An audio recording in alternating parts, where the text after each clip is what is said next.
বিয়ের আগের রাতে পালিয়ে চলে এসেছি। কিছুই করার নেই, কারণ একজনকে অনেক ভালোবাসি, আর সেখানে অন্য কারোর সাথে বিয়ে দিতে চাইলে তো পালাতেই হবে। তাই আমিও পালিয়েছি। যাকে ভালোবাসি তাকে আমি কখনো দেখিনি।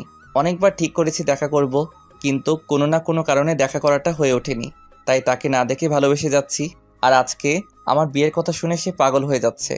তারপর সে আমাকে বলে পালিয়ে আসতে। আমিও বেশি কিছু না ভেবে পালিয়ে আসি। চলুন পরিচয়টা দিয়ে দেই, না হলে কিছুই বুঝবেন না। আমি রাজ। এবার ইন্টার পরীক্ষা দিয়ে আপাতত অবসর সময় কাটাচ্ছি। বাবা মায়ের একমাত্র ছেলে। আব্বু বিজনেস করে আর আম্মু গৃহিণী। ব্যাস, অনেক সুখে লাইফ চলতেছে আমাদের। কলেজ বন্ধ, তাই ভালোও লাগতেছে না। এই আড্ডা দিয়ে সময় পার করি আর টুং টুং করে ঘোরাঘুরি করছি। চলুন গল্পে ফেরা যাক। সকালে আম্মুর ডাকে ঘুম ভাঙলো, তাই উঠে ফ্রেশ হয়ে নাস্তা করতে নিচে চলে আসলাম। সবাই যখন নাস্তা করছিল তখনই আম্মু বলে উঠল, রাজ, কালকে তুমি আমার সাথে তোমাদের নানুদের বাসায় বেড়াতে যাবে। আম্মু তুমি গ্রামে যাবে, যাও, আমাকে এর মাঝে টানছো কেন? কারণ এবার তোর নীলাপুর বিয়ে ঠিক হয়েছে, আর তাই তোকে নিয়ে যাচ্ছি। আর এমনিতেও সেই ক্লাস 8-এর পরে আর যাস নাই। এবার তো পরীক্ষাও শেষ, চল গিয়ে ঘুরে আসবি। বিয়ে যেহেতু হচ্ছে তখন যাওয়া যায়, কিন্তু আব্বু যাবে না। আমি বিয়ের আগের দিন চলে যাব। আমার একটু কাজ আছে এখানে, তাই যেতে পারতেছি না এখন। ওকে, কিন্তু কাজ শেষ করে চলে যাবা বলে দিলাম।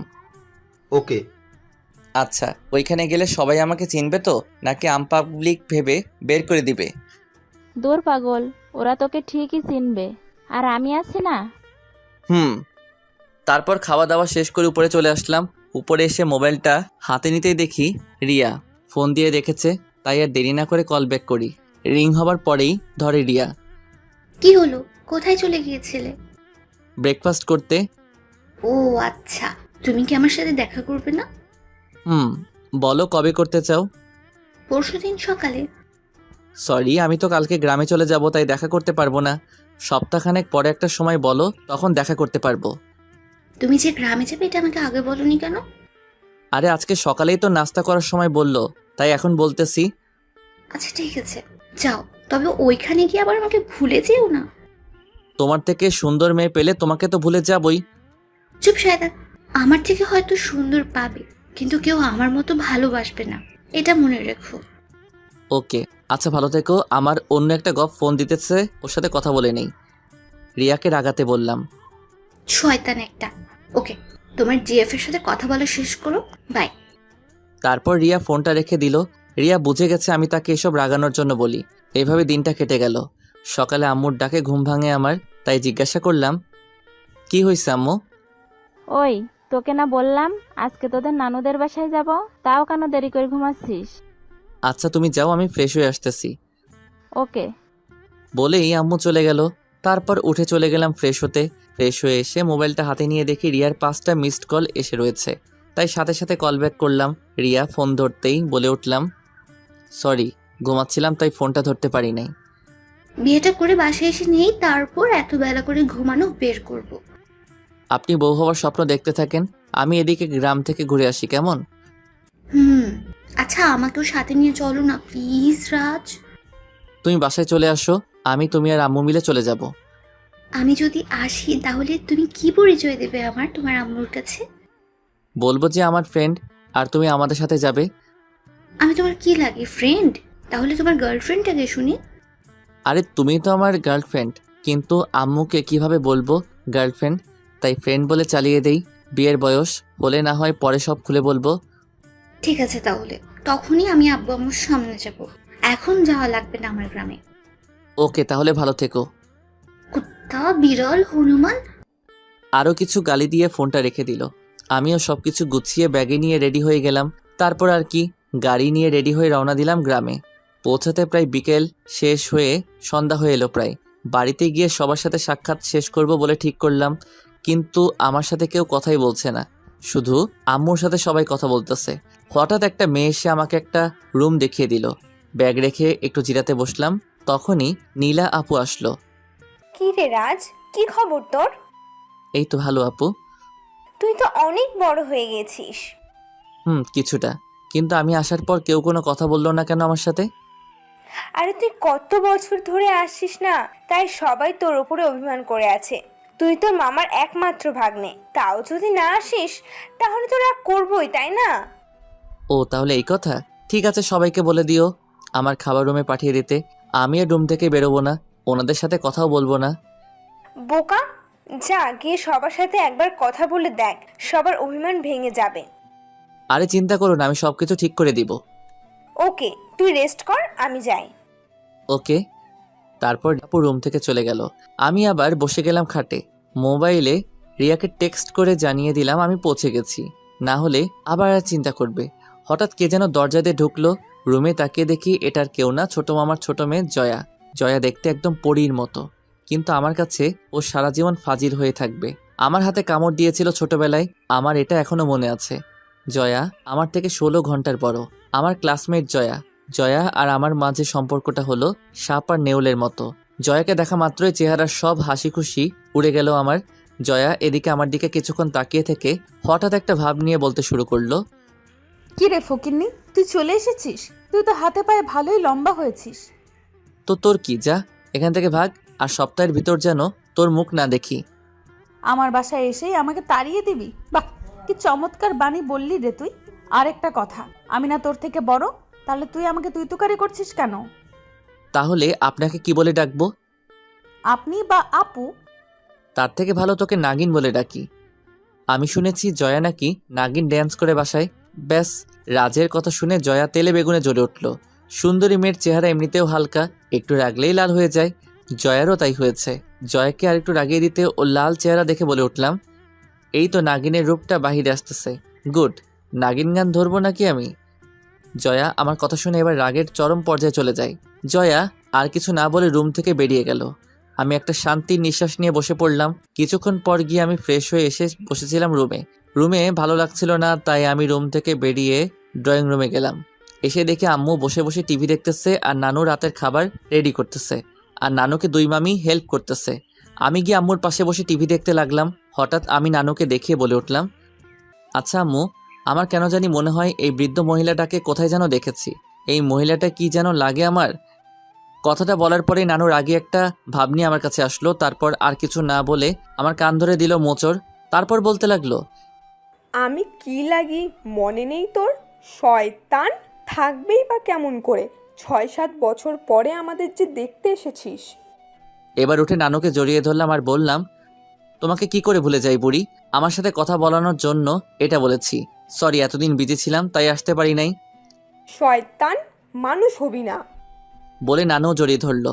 ব্যাস, নানুর সাথে ডিল ওকে। এবার মামাদের পালা, ওনারা আসলে সবকিছু ঠিক করে দিব।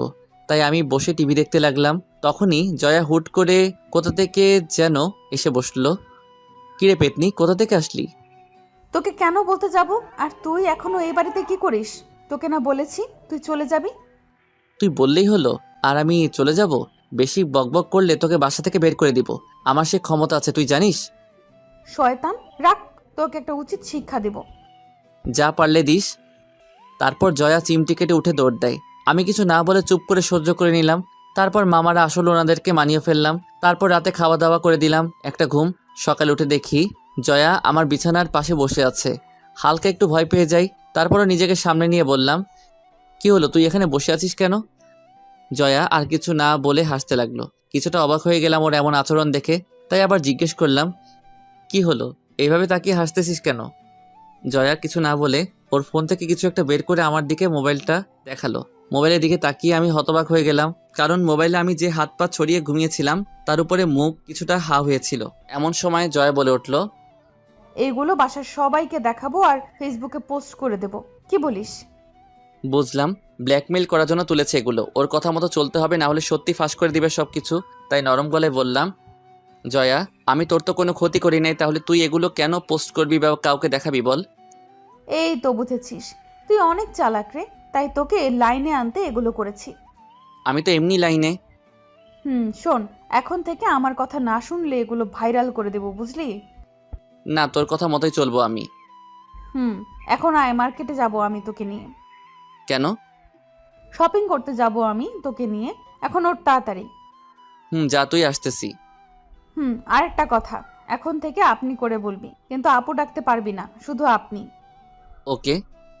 আমার ভিতরে আগুন জ্বলতেছে জয়ের কথাগুলো শুনে। পিকগুলো অনেক বিশ্রী উঠেছে, তাই ওর কথাগুলো শুনতেছি, না হলে কী যে করতাম তা বলে শেষ করতে পারবো না। যাক, রেডি হয়ে ওর সাথে রওনা দিলাম বাজারে রিক্সা দিয়ে। রিক্সা আপন গতিতে চলতেছিল, তখন জয়া বলে উঠল, আমার উপর তোর রাগ উঠতেছে তাই না?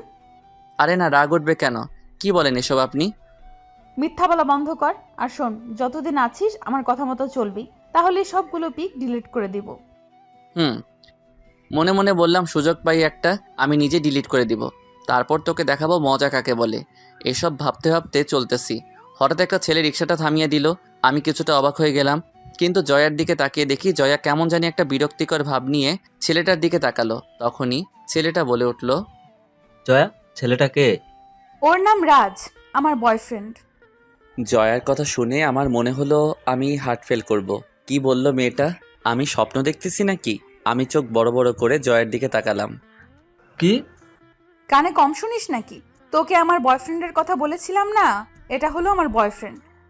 না, এটা হতে পারে না। তাহলে আমি এতদিন তোমার পিছনে ঘুরে কি হলো? তা আমি কি জানি? আমি তোকে আগেই বলেছি আমার বয়ফ্রেন্ড আছে, তুই বিশ্বাস করিস নাই, তো এখন বোঝ মজা। দেখো, তোমার বয়ফ্রেন্ড থাকায় আমার কিছু যায় আসে না, আমি এখনো তোমাকে ভালোবাসি। দেখ, ওর সাথে আমার সব কিছু হয়ে গেছে, মানেটা কি তোকে ভেঙে বলবো নাকি বুঝে যাবি? আর কয়েকদিন পর ওর আর আমার বিয়ে, তুই আসিস কেমন? আর হ্যাঁ, বিয়ের পরেও যদি তুই আমাকে চাস তাহলে বলিস। রাত যদি আমাকে ডিভোর্স দিয়ে দেয় তখন আমি তোর কাছে ফিরে আসবো, কেমন? আমি জয়ার কথা শুধু হা হয়ে শুনছিলাম, কারণ ওর কথার আগামাথা কিছুই আমার মাথায় ঢুকতেছে না, শুধু ওদের কথা শুনতেছি। জয়া, তুমি কি সব সত্যি বলতেছো?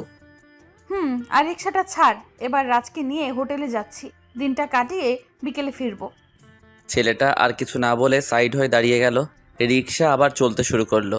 কিছুটা দূরে যেতেই বলে উঠলাম, ওই তুই কি বললি আমাকে ওই ছেলেটার সামনে? আরে আর বলিস না, প্রত্যেকটা দিন রাস্তায় আমার জন্য দাঁড়িয়ে থাকে, তাই আজকে সুযোগ বুঝে ওর পিছু নেওয়াটা ছাড়িয়ে দিলাম। তাই বলে আমাকে ব্যবহার করলি কেন? তুই পাশে ছিলি তাই তোকে ব্যবহার করে দিলাম, আর এমনিতেও তুই চলে গেলে এসবের খবর কে রাখবে? তাই বলে আমার নাম ব্যবহার করবি? তুই নিজের বয়ফ্রেন্ডের নাম বললেই তো পারতি। আমার কোনো বয়ফ্রেন্ড নাই। কি? সত্যি আমার কোনো বয়ফ্রেন্ড নাই। এটাও বিশ্বাস করতে হবে আমাকে যে তোর বয়ফ্রেন্ড নেই? আসলে আমি এসবে জড়াতে চাই না, তাই এখনো কাউকে বয়ফ্রেন্ড বানাইনি। ও, তা কাউকে পছন্দ করিস না? না, আর করলেও তোকে কেন বলতে যাব? আর তুই কিন্তু আমাকে তুই করে বলতেছিস। ও সরি। তারপর জয়া মার্কেটে গিয়ে কতগুলো মার্কেট করে এরপর বাসায় চলে আসলাম। বিকেলে বসেছিলাম, তখন জয়া রুমে আসলো, এসে আমার পাশে বসে গেল। আমি কিছুটা অবাক হয়ে বললাম, কি হলো, আপনি এখানে এসে বসেছেন কেন? শোন, তোকে নিয়ে একটা জায়গায় ঘুরতে যাব, তাড়াতাড়ি রেডি হয়ে নে। আমি এখন ঘুমাবো, তাই যেতে পারবো না। তাহলে পিকগুলো কি দিব ভাইরাল করে? আরে না, আমি যাবো তো। এই তো গুড বয়, যা তাড়াতাড়ি রেডি হয়ে নে। বলেই চলে গেলাম ওয়াশরুমে। সারা শরীর রাগে ফেটে যাচ্ছে। মনে মনে জয়ার 14 গোষ্ঠীকে উদ্ধার করলাম। তারপরেও রেডি হয়ে এসে দেখি জয়া বসে আছে। জয়া আমাকে নিয়ে একটা নদীর পাড়ে গেল ঘুরতে। জায়গাটা অনেক সুন্দর, যা বলে বোঝানোর মতো না। চারদিকটা অনেক নীরব আর নদীর স্রোতের শব্দ। মোটামুটি ভালোই লাগতে লাগলো। তাই জয়াকে বললাম, এটা কি তোর প্রিয় জায়গা? তা আমাকে এখানে নিয়ে আসার কারণ কি জানতে পারি? আজকে মনটা বেশি একটা ভালো না, তাই ভাবলাম তোকে নিয়ে ঘুরতে যাই এখান থেকে। ও। তারপর দুজনেই নদীর দিকে তাকিয়েছিলাম। কিছুক্ষণ পর হঠাৎ জয়া বলে উঠল, রাজ, তোর গার্লফ্রেন্ড আছে? হঠাৎ এমন প্রশ্ন কেন? বল না। আছে। তাই নাকি? তাহলে তো দেখতে হয় তোর গার্লফ্রেন্ডের পিক, দেখা তো দেখি। ওর পিক নাই তো আমার কাছে। কি বলিস? যার সাথে প্রেম করিস তার পিক নেই মানে কি? আসলে ওর সাথে আমার ফেসবুকে পরিচয়, তারপর থেকে রিলেশন, কিন্তু এখনও তার সাথে মিট করা হয়নি। আসলে ও অনেকবার দেখা করতে চেয়েছে, কিন্তু সময়ের কারণে আমি নিজেই দেখা করতে পারি নাই। ও, তার মানে তুই ফেসবুকে প্রেম করতেছস? হুম। ভালো, তা মেয়েটার নাম কি? রিয়া।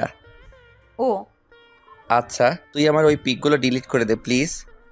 তোকে অনেক জ্বালাইছি রে রাজ, আর আজকে আমার সাথে এখানে আসায় তোর সব দোষ মাফ। আর যা, তোর পিকগুলো ডিলিট করে দিলাম। তারপর জয়া মোবাইল বের করে পিকগুলো ডিলিট করে দিল। যাক, মনে মনে অনেকটা শান্তি পেলাম। তারপর আর কোনো কথা না বলে দুজনেই নদীর দিকে তাকিয়েছিলাম। হঠাৎ আমার নজর জয়ার মুখের দিকে গেল। পরন্ত বিকেলের শেষ রোদে জয়ার রূপটা আরও জ্বলজ্বল করতে লাগলো। ওর মুখটাও নিষ্পাপ হয়ে উঠল। ওর এই চেহারা দেখলে কেউ বলতেই পারবে না যে মেয়েটা এতটা চঞ্চল। এসব ভাবছিলাম, তখন জয়ার ডাকে বাস্তবে ফিরলাম। কি রে, এইভাবে আমার দিকে তাকিয়ে আছিস কেন? না, এমনি। তারপর আরও কিছুক্ষণ বসে থেকে বাসায় চলে আসলাম। বাসাটা সাজানোর কাজ শুরু করে দিয়েছে। রাতে সবাই সবার মতো ব্যস্ত হয়ে রয়েছে। আমার ভালো লাগছিল না, কি করব বুঝতেছি না। তখনই জয়া রুমে আসলো। কি রে রাজ, কি করতেছিস? এই তো বসে রয়েছি। আসলে আমার ভালো লাগছিল না, তাই ভাবলাম তোর সাথে আড্ডা দেই কিছুক্ষণ। কি বলিস? কিন্তু রুমে বসে থাকতে ভালো লাগতেছে না। চল রাস্তায় গিয়ে হেঁটে আসি। ভালো বলেছিস, চল বাহিরে যাই। তারপর জয়াকে নিয়ে হাঁটতে বেরিয়ে গেলাম। রাস্তায় দুজনে হাঁটতে লাগলাম চুপচাপ। তখনই জয়া বলে উঠল, তোরা কি বিয়ের পরদিনই চলে যাবি? না, এবার যেহেতু এসেছি কয়েকদিন থেকে তারপর যাব। ও, তা তোর প্রেম কেমন চলতেছে? আর বলিস না রিয়া, আজকে সারাদিন একবারও খোঁজ নিল না। বুঝলাম না, ফোন দিয়েছি তাও ধরতেছে না। দেখ, তুই গ্রামে চলে এসেছিস, তাই ওই রিয়া মেয়েটা অন্য একজনের সাথে সময় কাটাচ্ছে। আরে না, রিয়া মেয়েটা এমন না। ও সব মেয়ের থেকে আলাদা। তুই না দেখে কিভাবে বুঝলি? দেখ, প্রায় সব রিলেশনের ব্যাপারে ছেলে সবসময় ফোন দিয়ে মেয়ের খোঁজ খবর নেয়, কিন্তু আমার বেলায় উল্টো। রিয়া সবসময় কল দিয়ে জিজ্ঞাসা করবে কি করতেছি না করব, সব কিছুর খবর নেয়। তাই নাকি? আর রিয়া না প্রায় দিনই আমার সাথে দেখা করতে চায়, কিন্তু আমি সময়ের অভাবে দেখা করতে পারি না। রিয়া আর যাই হোক খারাপ হতে পারে না, আর আমি রিয়াকে অনেক ভালোবাসি। ও রোমিও সাহেব, রোম্যান্স বাদ দিয়ে বাস্তবে আসেন। আচ্ছা চল বাসায় যাই।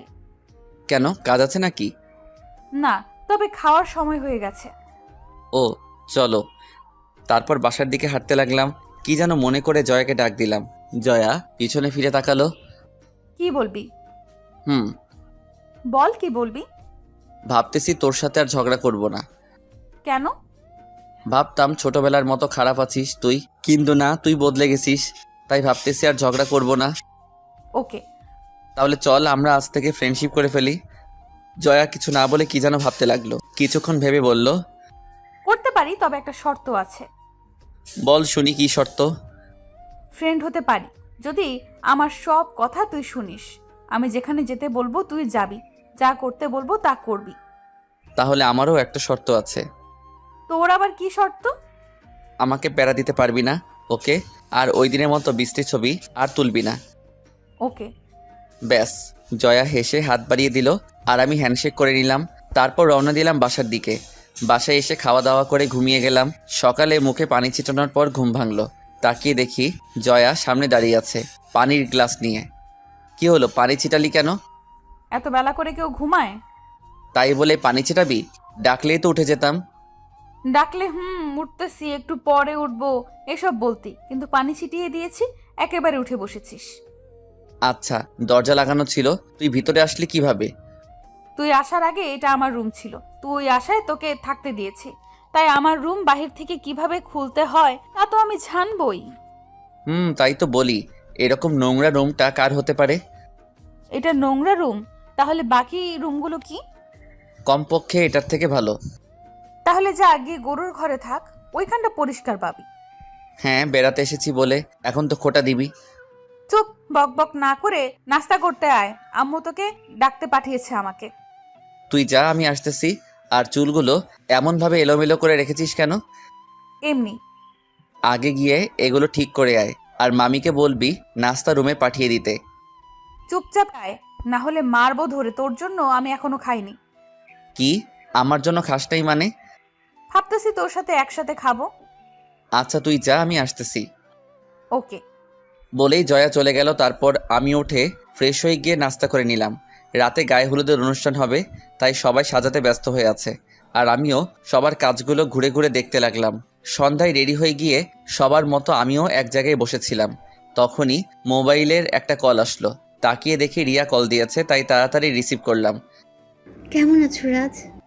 কেমন আছি জিজ্ঞাসা করলে মারবো বলে দিলাম। সরি রাজ, এই 2-3 দিন অনেক বিজি ছিলাম, তার উপরে বাসায় কিছু মেহমান এসেছে, তাই তোমার সাথে যোগাযোগ করতে পারিনি। ও, তা কেমন আছো তুমি?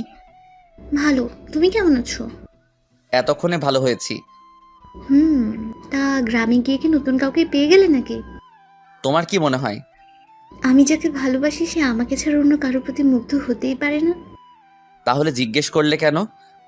এমনিই মন চেয়েছে তাই। তবে একটা শত্রুকে ফ্রেন্ড বানিয়েছি এখানে এসে। ফ্রেন্ডটা কোনো মেয়ে না তো? আমার মামাতো বোন জয়া। গুড। তবে প্রেমে পড়ে যেও না আবার। ফালতু কথা বাদ দিয়ে এখন বলো কি করতেছো? এই তো কলিজের সাথে কথা বলছি। তাই নাকি?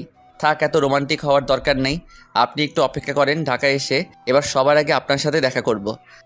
ওকে, আমি অপেক্ষায় রইলাম। আচ্ছা রিয়া, তোমার গলাটা আজকে এত চেনা চেনা লাগতেছে কেন? যার মনে আমি থাকি তার কাছে আমার গলা চেনা লাগবে না তো অচেনা লাগবে নাকি? তাও ঠিক। তা তুমি আর কিছু বলতে যাব তখনই পিছন থেকে কাঁধে কেউ হাত রাখলো। তাকিয়ে দেখি জয়া, তাই তাড়াতাড়ি ফোনটা কেটে দিলাম। তারপর জয়া বলে উঠল, কি রে, কার সাথে কথা বলছিলি? রিয়ার সাথে। ও, তাহলে তো তোদের কথার মাঝে হয়তো আমি চলে এসেছি। সমস্যা নাই, আমি যাই, তুই কথা বল। আরে না, বল, কি বলবি? তোকে সবাই খুঁজতেছে। কেন? আপুর মুখে হলুদ লাগিয়ে দিবি না? ও, তুই যা, আমি আসতেছি। তাড়াতাড়ি আয়। জয়া চলে গেল। আমি রিয়াকে বলি বিজি আছি, পরে কথা বলবো বলে চলে যাই সবার ওইখানে। তারপর ছোট মামি আর আমি গিয়ে আপুর মুখে হালকা একটু হলুদ লাগিয়ে দেই। তারপর আপুকে একটু মিষ্টি খাইয়ে দেই। ভাবলাম এই সুযোগে আপুর সাথে একটু দুষ্টুমি করে নেই। তাই আপুকে বললাম, আপু, মুখে আটা কয় বস্তা লাগিয়েছ? চুপ শয়তান। সত্যি বললেই দোষ। তবে আপু, তোমাকে না আজকে অনেক সুন্দর লাগতেছে। তাই নাকি? Thank you. ইস, যদি আর 5 থেকে 6 বছর আগে জন্ম নিতাম তাহলে কতই না ভালো হতো। কেন? 5 বছর আগে জন্ম নিলে কি করতি? 5 বছর আগে জন্ম নিলে তোমার উপরে লাইন মারতে পারতাম, কিন্তু এত ছোট হওয়ায় তাও পারতেছি না। তুই কি যাবি না আমি এখন তোকে মারবো? যাচ্ছি, তবে Congress and wish your happy married life. Thanks. Welcome. তারপর সেখান থেকে এসে জয়ার পাশে দাঁড়ালাম। জয়া নীলা আপুর দিকে এক দৃষ্টিতে তাকিয়ে আছে। তাই আমি জিজ্ঞাসা করলাম, কি রে, এইভাবে তাকিয়ে কি দেখছিস? ভাবতেছি মেয়েদের জীবনে কত কিছুই না করতে হয়। নিজের পরিবার ছেড়ে অন্য কোথাও চলে যেতে হয়, আরো কত কিছু। তবে তুই চিন্তা করিস না, তোর বেলায় এসব কিছুই হবে না। কেন? কারণ তোর মতো পেতনি আর ফাজিল মেয়েকে কেউ বিয়ে করবে কি না সন্দেহ আছে। তুই আবার শুরু করলি? এবার কিন্তু মার খাবি বলে দিলাম। ওকে, এখন চল কিছু খেয়ে নিই। দুপুরে কি যা খেয়েছিলাম তার সব হজম হয়ে গেছে। হুম। তারপর এভাবে রাতটা কাটিয়ে দিলাম। সকালে আম্মুর ডাকে ঘুম ভাঙলো। উঠে ফ্রেশ হয়ে নাস্তা করে রুমে বসেছিলাম, তখনই কোথায় থেকে জয়া এসে রুমে ঢুকলো। রাজ আয়, তোকে নিয়ে একটা জায়গায় যাব। কোথায় যাবি? আয়, নিয়ে গেলেই দেখতে পাবি। তারপর রেডি হয়ে গেলাম, জয়াকে নিয়ে বেরিয়ে গেলাম। আমাকে নিয়ে মার্কেটে ঢুকলো। ভাবলাম জয়া হয়তো মার্কেট করবে, কিন্তু না, জয়া পার্লারে এসেছে। আমাকে ওয়েটিং রুমে বসিয়ে দিয়ে সে চলে গেল ভিতরে। আমি বসে বসে মোবাইল টিপতেছিলাম, তখনই রিয়ার ফোন আসলো, তাই রিসিভ করলাম। কি খবর জনাব, কেমন আছেন? জি ভালো, আপনি কেমন আছেন? ভালো তো। কালকে হঠাৎ কলটা কেটে দিয়েছিলে কেন? বেশি বিজি ছিলে? কিছুটা মামাতো বোনের গায়ে হলুদ ছিল, তো তাই হলুদ তখন লাগাতে গিয়েছিলাম। ও, তা এখন কি করছো? এই তো ওয়েটিং রুমে বসে আছি। কিসের ওয়েটিং রুমে? জয়া আমাকে নিয়ে পার্লারে এসেছে। সে ভিতরে বসে তার মুখে ময়দার বস্তা লাগাচ্ছে, আর আমি এখানে বসে আছি। ওই, মেকআপকে অপমান করবে না বলে দিলাম। মেকআপকে যদি আরেকদিন আটা ময়দা বলতে শুনেছি তাহলে তোমার খবর আছে বলে দিলাম। তার মানে তুমিও মেকআপ প্রেমী? হুম। তা ময়দা না মেকআপ যে বলো, এগুলো দিয়ে কি রুটি বানিয়ে খাওয়া যাবে? বিয়ের পর প্রতিদিন বানিয়ে খাওয়াবো আপনাকে। ওকে। তাড়াতাড়ি ঢাকায় আসো, ভালো লাগছে না তুমি গ্রামে থেকে। এখনো না দেখেই এত অস্থির হয়ে যাচ্ছ? আল্লাহই জানে বিয়ের পরে কি করো। তখন কলিজের সাথে বেঁধে রাখবো তোমাকে। দেখা যাবে। ওকে, ভালো থেকো, আম্মু ডাকছে। ওকে, বাই। বাই। তারপর ফোনটা রেখে দিয়ে আবার গেম খেলতে লাগলাম। 10 মিনিট পর জয়া বেরিয়ে আসলো। তারপর জয়াকে নিয়ে বাসায় চলে আসলাম। বিয়ে বাড়ি ফুটে উঠেছে চারদিক। রুমে গিয়ে শাওয়ারে চলে গেলাম। দুপুরে বাহিরে বসেছিলাম, তখনই জয়া বাহিরে আসলো। জয়ার দিকে নজর পড়তেই হা হয়ে গেলাম। জয়া সাজলে যে এত সুন্দর লাগে তা আজকে দেখতেছি। তার উপর আবার শাড়ি পরেছে। হাই খোদা, মেয়েটা তো পরীর সাথে পাল্লা দিতে পারবে। শুধু আমি না, বিয়েবাড়ির সবাই জয়ার দিকে হা করে তাকিয়ে আছে। জয়া আমার সামনে এসে দাঁড়িয়ে জিজ্ঞাসা করলো, কিরে কেমন লাগছে আমাকে? আগে এটা বল, আটার দাম কি কমেছে নাকি? তুই মানুষ হবি কবে? তুই এত সেজেছিস কেন? বিশেষ কেউ আসবে নাকি আজকে? আপুর বিয়েতে আমি সাজবো না তা কি হয় নাকি? এত সেজে একটা কাজ এগিয়ে নিয়েছিস। সেটা কি? তোর বিয়েটা মনে হয় এবার তাড়াতাড়ি হয়ে যাবে, কারণ যেভাবে সেজেছিস কেউ না কেউ পছন্দ করেই যাবে, দেখিস। ধুর, এসব ফাউল কথা। আয় ওইদিকে গিয়ে বসি। তারপর আমি আর জয়া গিয়ে একটা গাছের নিচে বসে রইলাম। তখনই আমার নজরে পড়ল ওই দিন রিক্সা আটকানো ছেলেটা। ছেলেটাকে ইশারা করে দেখালাম। ছেলেটা জয়ার দিকে হা করে তাকিয়ে আছে। জয়া ওর চাওয়া দেখে আমার কাছে এসে আমার হাতটা জড়িয়ে ধরে আমার কাঁধে মাথা রাখলো। আমি চুপ করে মোবাইল টিপতে লাগলাম। ছেলেটার দিকে নজরটা তুলে তাকিয়ে দেখি ছেলেটার মুখের 12টা বেজে গেছে। আমি আস্তে করে বললাম, জয়া, বাসার সবাই এদিকেই আছে, কেউ যদি দেখে ফেলে কি হবে বলো তো? ধুর, কিছুই হবে না, তুই চাপ নিস না। এই ছেলেটা হয়তো আজকের পর থেকে আর আমার দিকে ফিরেও তাকাবে না। তাই বলে এসব? চুপ করে বসে থাক। ছেলেটা চলে যাওয়ার পর দুজনে মিলে হাসতে লাগলাম। তারপর বিয়ের কাজটাও শেষ হয়ে গেল। তবে খেয়াল করলাম কিছু ছেলে জয়াকে ফলো করতেছে, ওর সাথে কথা বলার সুযোগ খুঁজতেছে, কিন্তু আমাকে দেখে আর সাহস করতে পারতেছে না। জয়া আমার সাথে এমনভাবে লেগে আছে যে কেউ ভাববে আমরা গার্লফ্রেন্ড বয়ফ্রেন্ড। জয়া মেয়েটা গ্রামে থেকে এমনিতেও অনেক মডার্ন, কেউ সহজে বুঝতে পারবে না যে জয়া গ্রামে থাকে। জয়াকে শহরের মেয়েদের মতোই দেখতে। যাক, প্রায় সন্ধ্যার দিকে পাত্রপক্ষ নীলা আপুকে নিয়ে চলে গেল। সবাই কিছুটা মন খারাপ করে বসে আছে। এইভাবে রাতটা কাটিয়ে দিলাম। সকালে আম্মুর ডাকে ঘুম ভাঙলো। উঠে ফ্রেশ হয়ে গিয়ে নাস্তা করে নিলাম। তারপর আবার রুমে এসে বসে বসে মোবাইল টিপতে লাগলাম। তখনই জয়া রুমে আসলো। রাজ, তোর কি এখন কোনো কাজ আছে? না, কেন? তাহলে চল কোথাও গিয়ে ঘুরে আসি, ভালো লাগছে না। এখন না, বিকালে গেলে ভালো হয়। ওকে। বলেই জয়া চলে গেল। বিকেলে আমি আর জয়া চলে গেলাম ঘুরতে গেলাম সেই নদীর পাড়ে। প্রায় সন্ধ্যার পরে বাসায় আসলাম। এভাবে কেটে গেল 5-6 দিন। আমি আর জয়া বিকালে মার্কেটে গিয়েছিলাম কিছু কাপড় কিনতে। তখনই আম্মু ফোন দিয়ে বলল জয়াকে নিয়ে তাড়াতাড়ি বাসায় যেতে। তারপর জয়াকে নিয়ে বাসায় চলে গেলাম। গিয়ে দেখি বাসার সবার মুখে কেমন যেন একটা হাসি ফুটে আছে। আমি আর জয়া কিছু না বুঝে ভিতরে যেতেই আম্মু বলল, জয়া যা, তুই গিয়ে রেডি হয়ে আয়। কেন আন্টি? তুই গিয়ে রেডি হ, আমি এসে তোকে সব বলবো। জয়া ভিতরে চলে গেল। তাই আমি আম্মুকে জিজ্ঞাসা করলাম, কি হয়েছে আম্মু? জয়াকে পাত্রপক্ষ দেখতে আসতেছে। কি, এত ছোট মেয়েকে ওরা বিয়ে দিয়ে দিবে? আরে বিয়ে দেবে না, পাত্রপক্ষ জয়াকে দেখে যাবে আজকে। তারপর একদিন সময় করে জয়াকে এঙ্গেজমেন্টের রিং পরিয়ে দিয়ে যাবে। তারপর জয়ার পড়ালেখা শেষ হলে বিয়ে হবে। এসবের কি দরকার? একেবারে পড়ালেখা শেষ করার পরেই তো এসব করলে হয়। আরে এঙ্গেজমেন্ট করানোর কারণ হলো আর কেউ যেন জয়ার বিয়ের প্রস্তাব না নিয়ে আসতে পারে, সেই জন্য। আমার ভাই জিজা সুন্দরী, তাতে সবার নজর পড়তেই পারে, তাই সেসব নজর আটকে ওরা আজকে জয়াকে দেখে যাবে। তারপর কয়েকদিনের ভেতর এঙ্গেজমেন্টের রিং পরিয়ে দেবে। ও, তাহলে তো ভালোই। আচ্ছা তুই থাক, আমি গেলাম। আম্মু চলে যাওয়ার পর আমি রুমে গিয়ে ফ্রেশ হয়ে জয়ের রুমে গেলাম। গিয়ে দেখি জয়া সাজতেছে মন খারাপ করে। কি হয়েছে, এমন মন খারাপ করে বসে আছিস কেন? আচ্ছা, এই বয়সে এঙ্গেজমেন্ট করানোর মানে হয়? আমি নীলাপুর বিয়ের দিনই তোকে বলেছিলাম যে এত সাজিস না, বিপদ হবে। হলো তো বিপদটা। ধুর, এখন কি করব এটা বল। তুই জানিস তোর মন কি বলে। দেখি কি হয়, সময় সবকিছু বলে দিবে। এটাই। আচ্ছা তুই থাক, আমি গেলাম। গিয়ে দেখি বাহিরে কি হচ্ছে।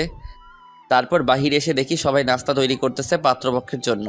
আমি বসে বসে ওনাদের সব আয়োজন দেখতে লাগলাম। কিছুক্ষণ পর কয়েকজন লোক আসলো বাসায়। বিশেষ করে পাত্রটা অনেক সুন্দর। আমি ওনাদের এখান থেকে জয়ার কাছে গেলাম। জয়া, তোর তো কপাল খুলে গেল। মানে? ছেলেটা দেখতে স্মার্ট আর অনেক কিউট। ধুর, বক বক করিস না। ছেলে রাজপুত্র হলেও আমি এখন এসব পড়তে পারবো না। এটা তোর ব্যাপার, তুই থাক, আমি গেলাম। বলে সেখান থেকে চলে আসলাম আবার ড্রয়িং রুমে। এসে আবার ওনাদের সাথে বসে রইলাম। কিছুক্ষণ পর জয়াকে নিয়ে আসা হলো ওনাদের সামনে। সবাই দেখে পছন্দ করলো।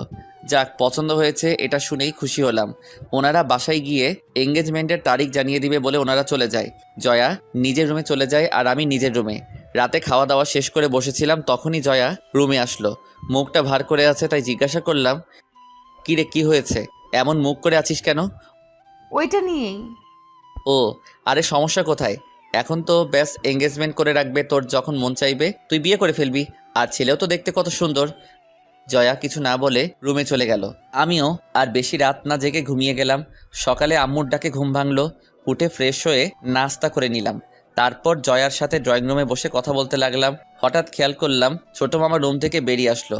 রাগী মুখ দেখে আমি আর জয়া দুজনেই দাঁড়িয়ে গেলাম। মামাকে আমি জিজ্ঞাসা করলাম, মামা কি হয়েছে?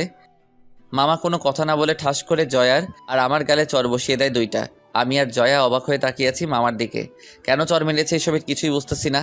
জয়াও আমার মতোই অবাক হয়ে তাকিয়ে আছে। আম্মুর দিকে তাকিয়ে দেখি উনিও রাগী মুখ নিয়ে তাকিয়ে আছেন আমার দিকে। কি হচ্ছে কিছুই বুঝতেছিলাম না। তখনই বলে উঠল, তোদের কারণে আজকে আমার এত বড় অপমান সহ্য করতে হলো। কেন? আমরা আবার কি করলাম? আবার জিজ্ঞাসা করিস কি করেছিস? জানিস আজকে তোদের জন্য জয়াকে দেখে যাওয়া লোকগুলো আমাকে অপমান করেছে। কি করেছি এটা না বলে বুঝবো কিভাবে? তারপর মামা যা বলল তা শোনার জন্য আমি আর জয়া দুজনেই প্রস্তুত ছিলাম না। কারণ মামা বলে উঠল, তোরা দুজন দুজনকে ভালোবাসিস, এটা বললে কি আমরা তোদের মেরে ফেলতাম নাকি ফাঁসি দিতাম? যে কথাটা তোরা আমাদের সবার থেকে লুকিয়ে রাখলি। মামার কথা শুনে আমার মাথা ঘুরে গেল। কি বলছে এসব মামা?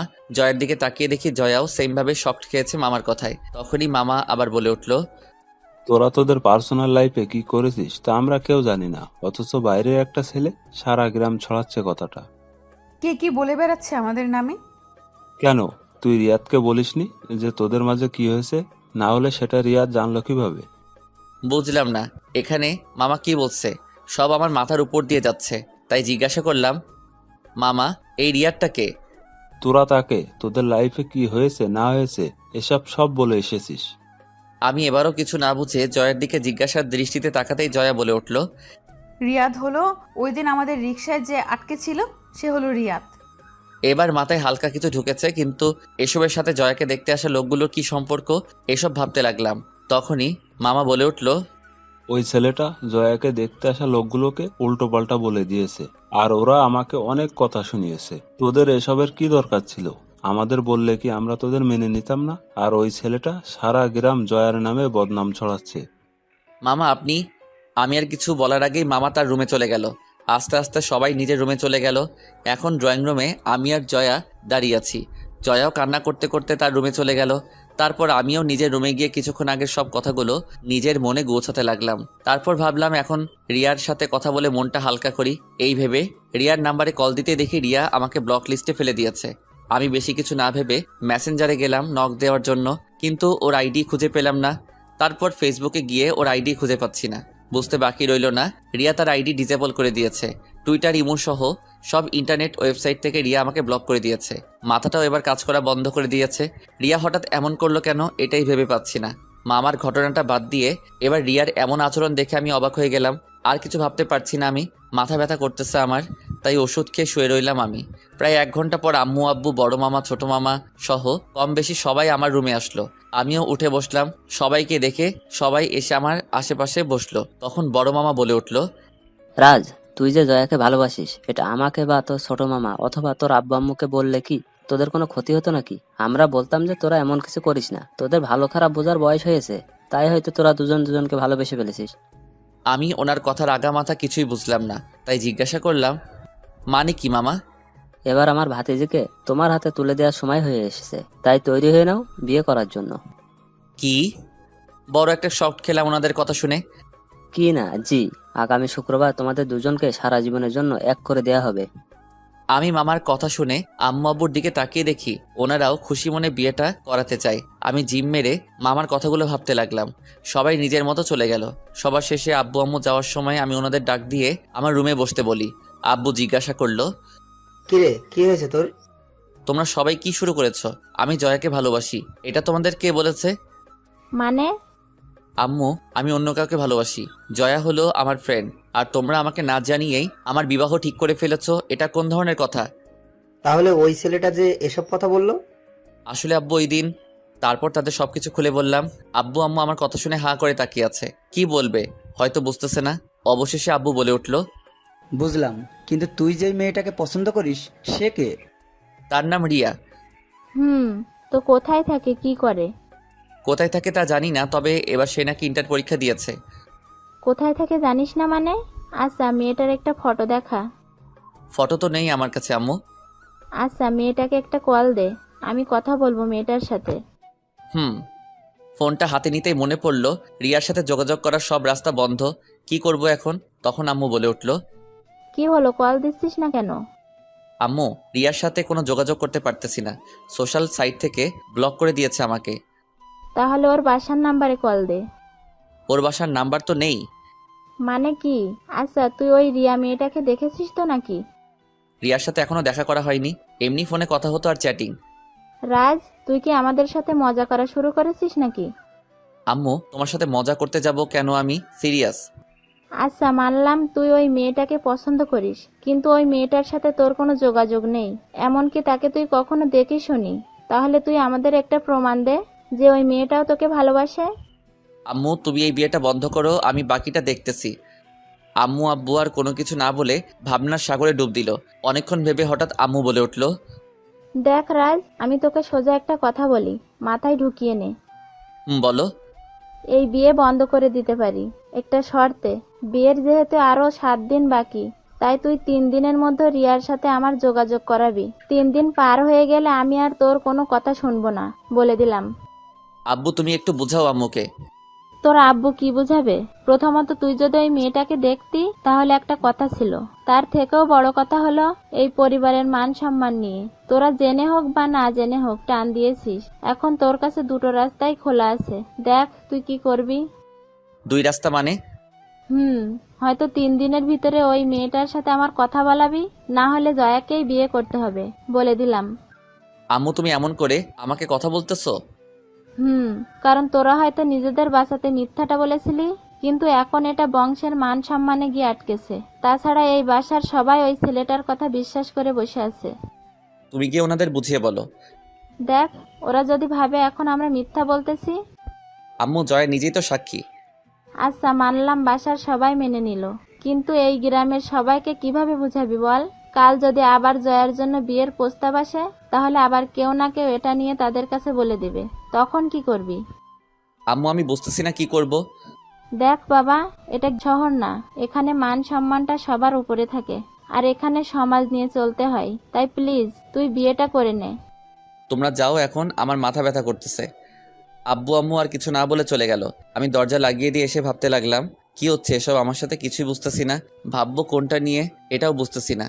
রিয়া কেন এমনটা করলো, এটা নিয়ে ভাববো নাকি বিয়ের কথাটা নিয়ে ভাববো, কিছুই বুঝতেছি না। এসব ভাবতে ভাবতে কখন যে ঘুমিয়ে গেলাম তা নিজেও জানি না। ঘুম ভাঙলো দরজায় কারোর নক করার আওয়াজে। উঠে দরজা খুলে দেখি আম্মু খাওয়ার জন্য ডাকতেছে। তারপর ফ্রেশ হয়ে গিয়ে খাওয়া দাওয়া করে রুমে চলে আসলাম। বিকেলে ছাদে গেলাম, গিয়ে দেখি জয়া এক কোণে দাঁড়িয়ে আছে। তাই জয়ার কাছে গিয়ে দাঁড়ালাম। জয়া আমাকে দেখে বলে উঠল, রাজ, সরি, আমি আসলে বুঝতে পারিনি যে ওই কথা এমন একটা প্রভাব ফেলবে। ধুর, বাদ দে পুরোনো কথা। আর এখন কি করব সেটা নিয়ে ভাবতে হবে। তুই একটা কাজ করলে পারিস রাজ। কি কাজ? তুই আজ রাতে পালিয়ে ঢাকায় চলে যা, এদিকটা আমি সামলে নিব। ওই, তুই কি বলতেছিস এসব? পরে সবার কাছে মুখ দেখাবো কিভাবে আমি? তো এখানে পড়ে থেকে কি আমাকে বিয়ে করবি নাকি? দেখি, কিছু একটা তো করতেই হবে, এভাবে চলতে দেওয়া যাবে না। আচ্ছা, রিয়া কি বলে? আর বলিস না, সকাল থেকে সবকিছু থেকে ব্লক করে রেখেছে আমাকে। কিন্তু কেন? জানি না রে, এখন কি করব তাও মাথায় আসছে না। তার উপর আবার আম্মুর এমন শর্ত, মাথাটা খারাপ হয়ে যাবে আমার। কেন? আন্টি আবার কি শর্ত রেখেছে? আর বলিস না, বলেছে 3 দিনের ভিতর রিয়াকে ওনার সামনে নিয়ে দাঁড় করাতে, না হলে তোকে বিয়ে করতে।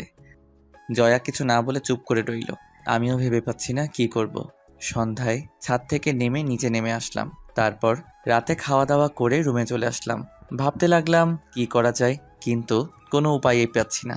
একদিকে আম্মুদের বংশের মান সম্মান, অন্যদিকে জয়ার লাইফ নিয়েও টেনশন হয়ে গেছে।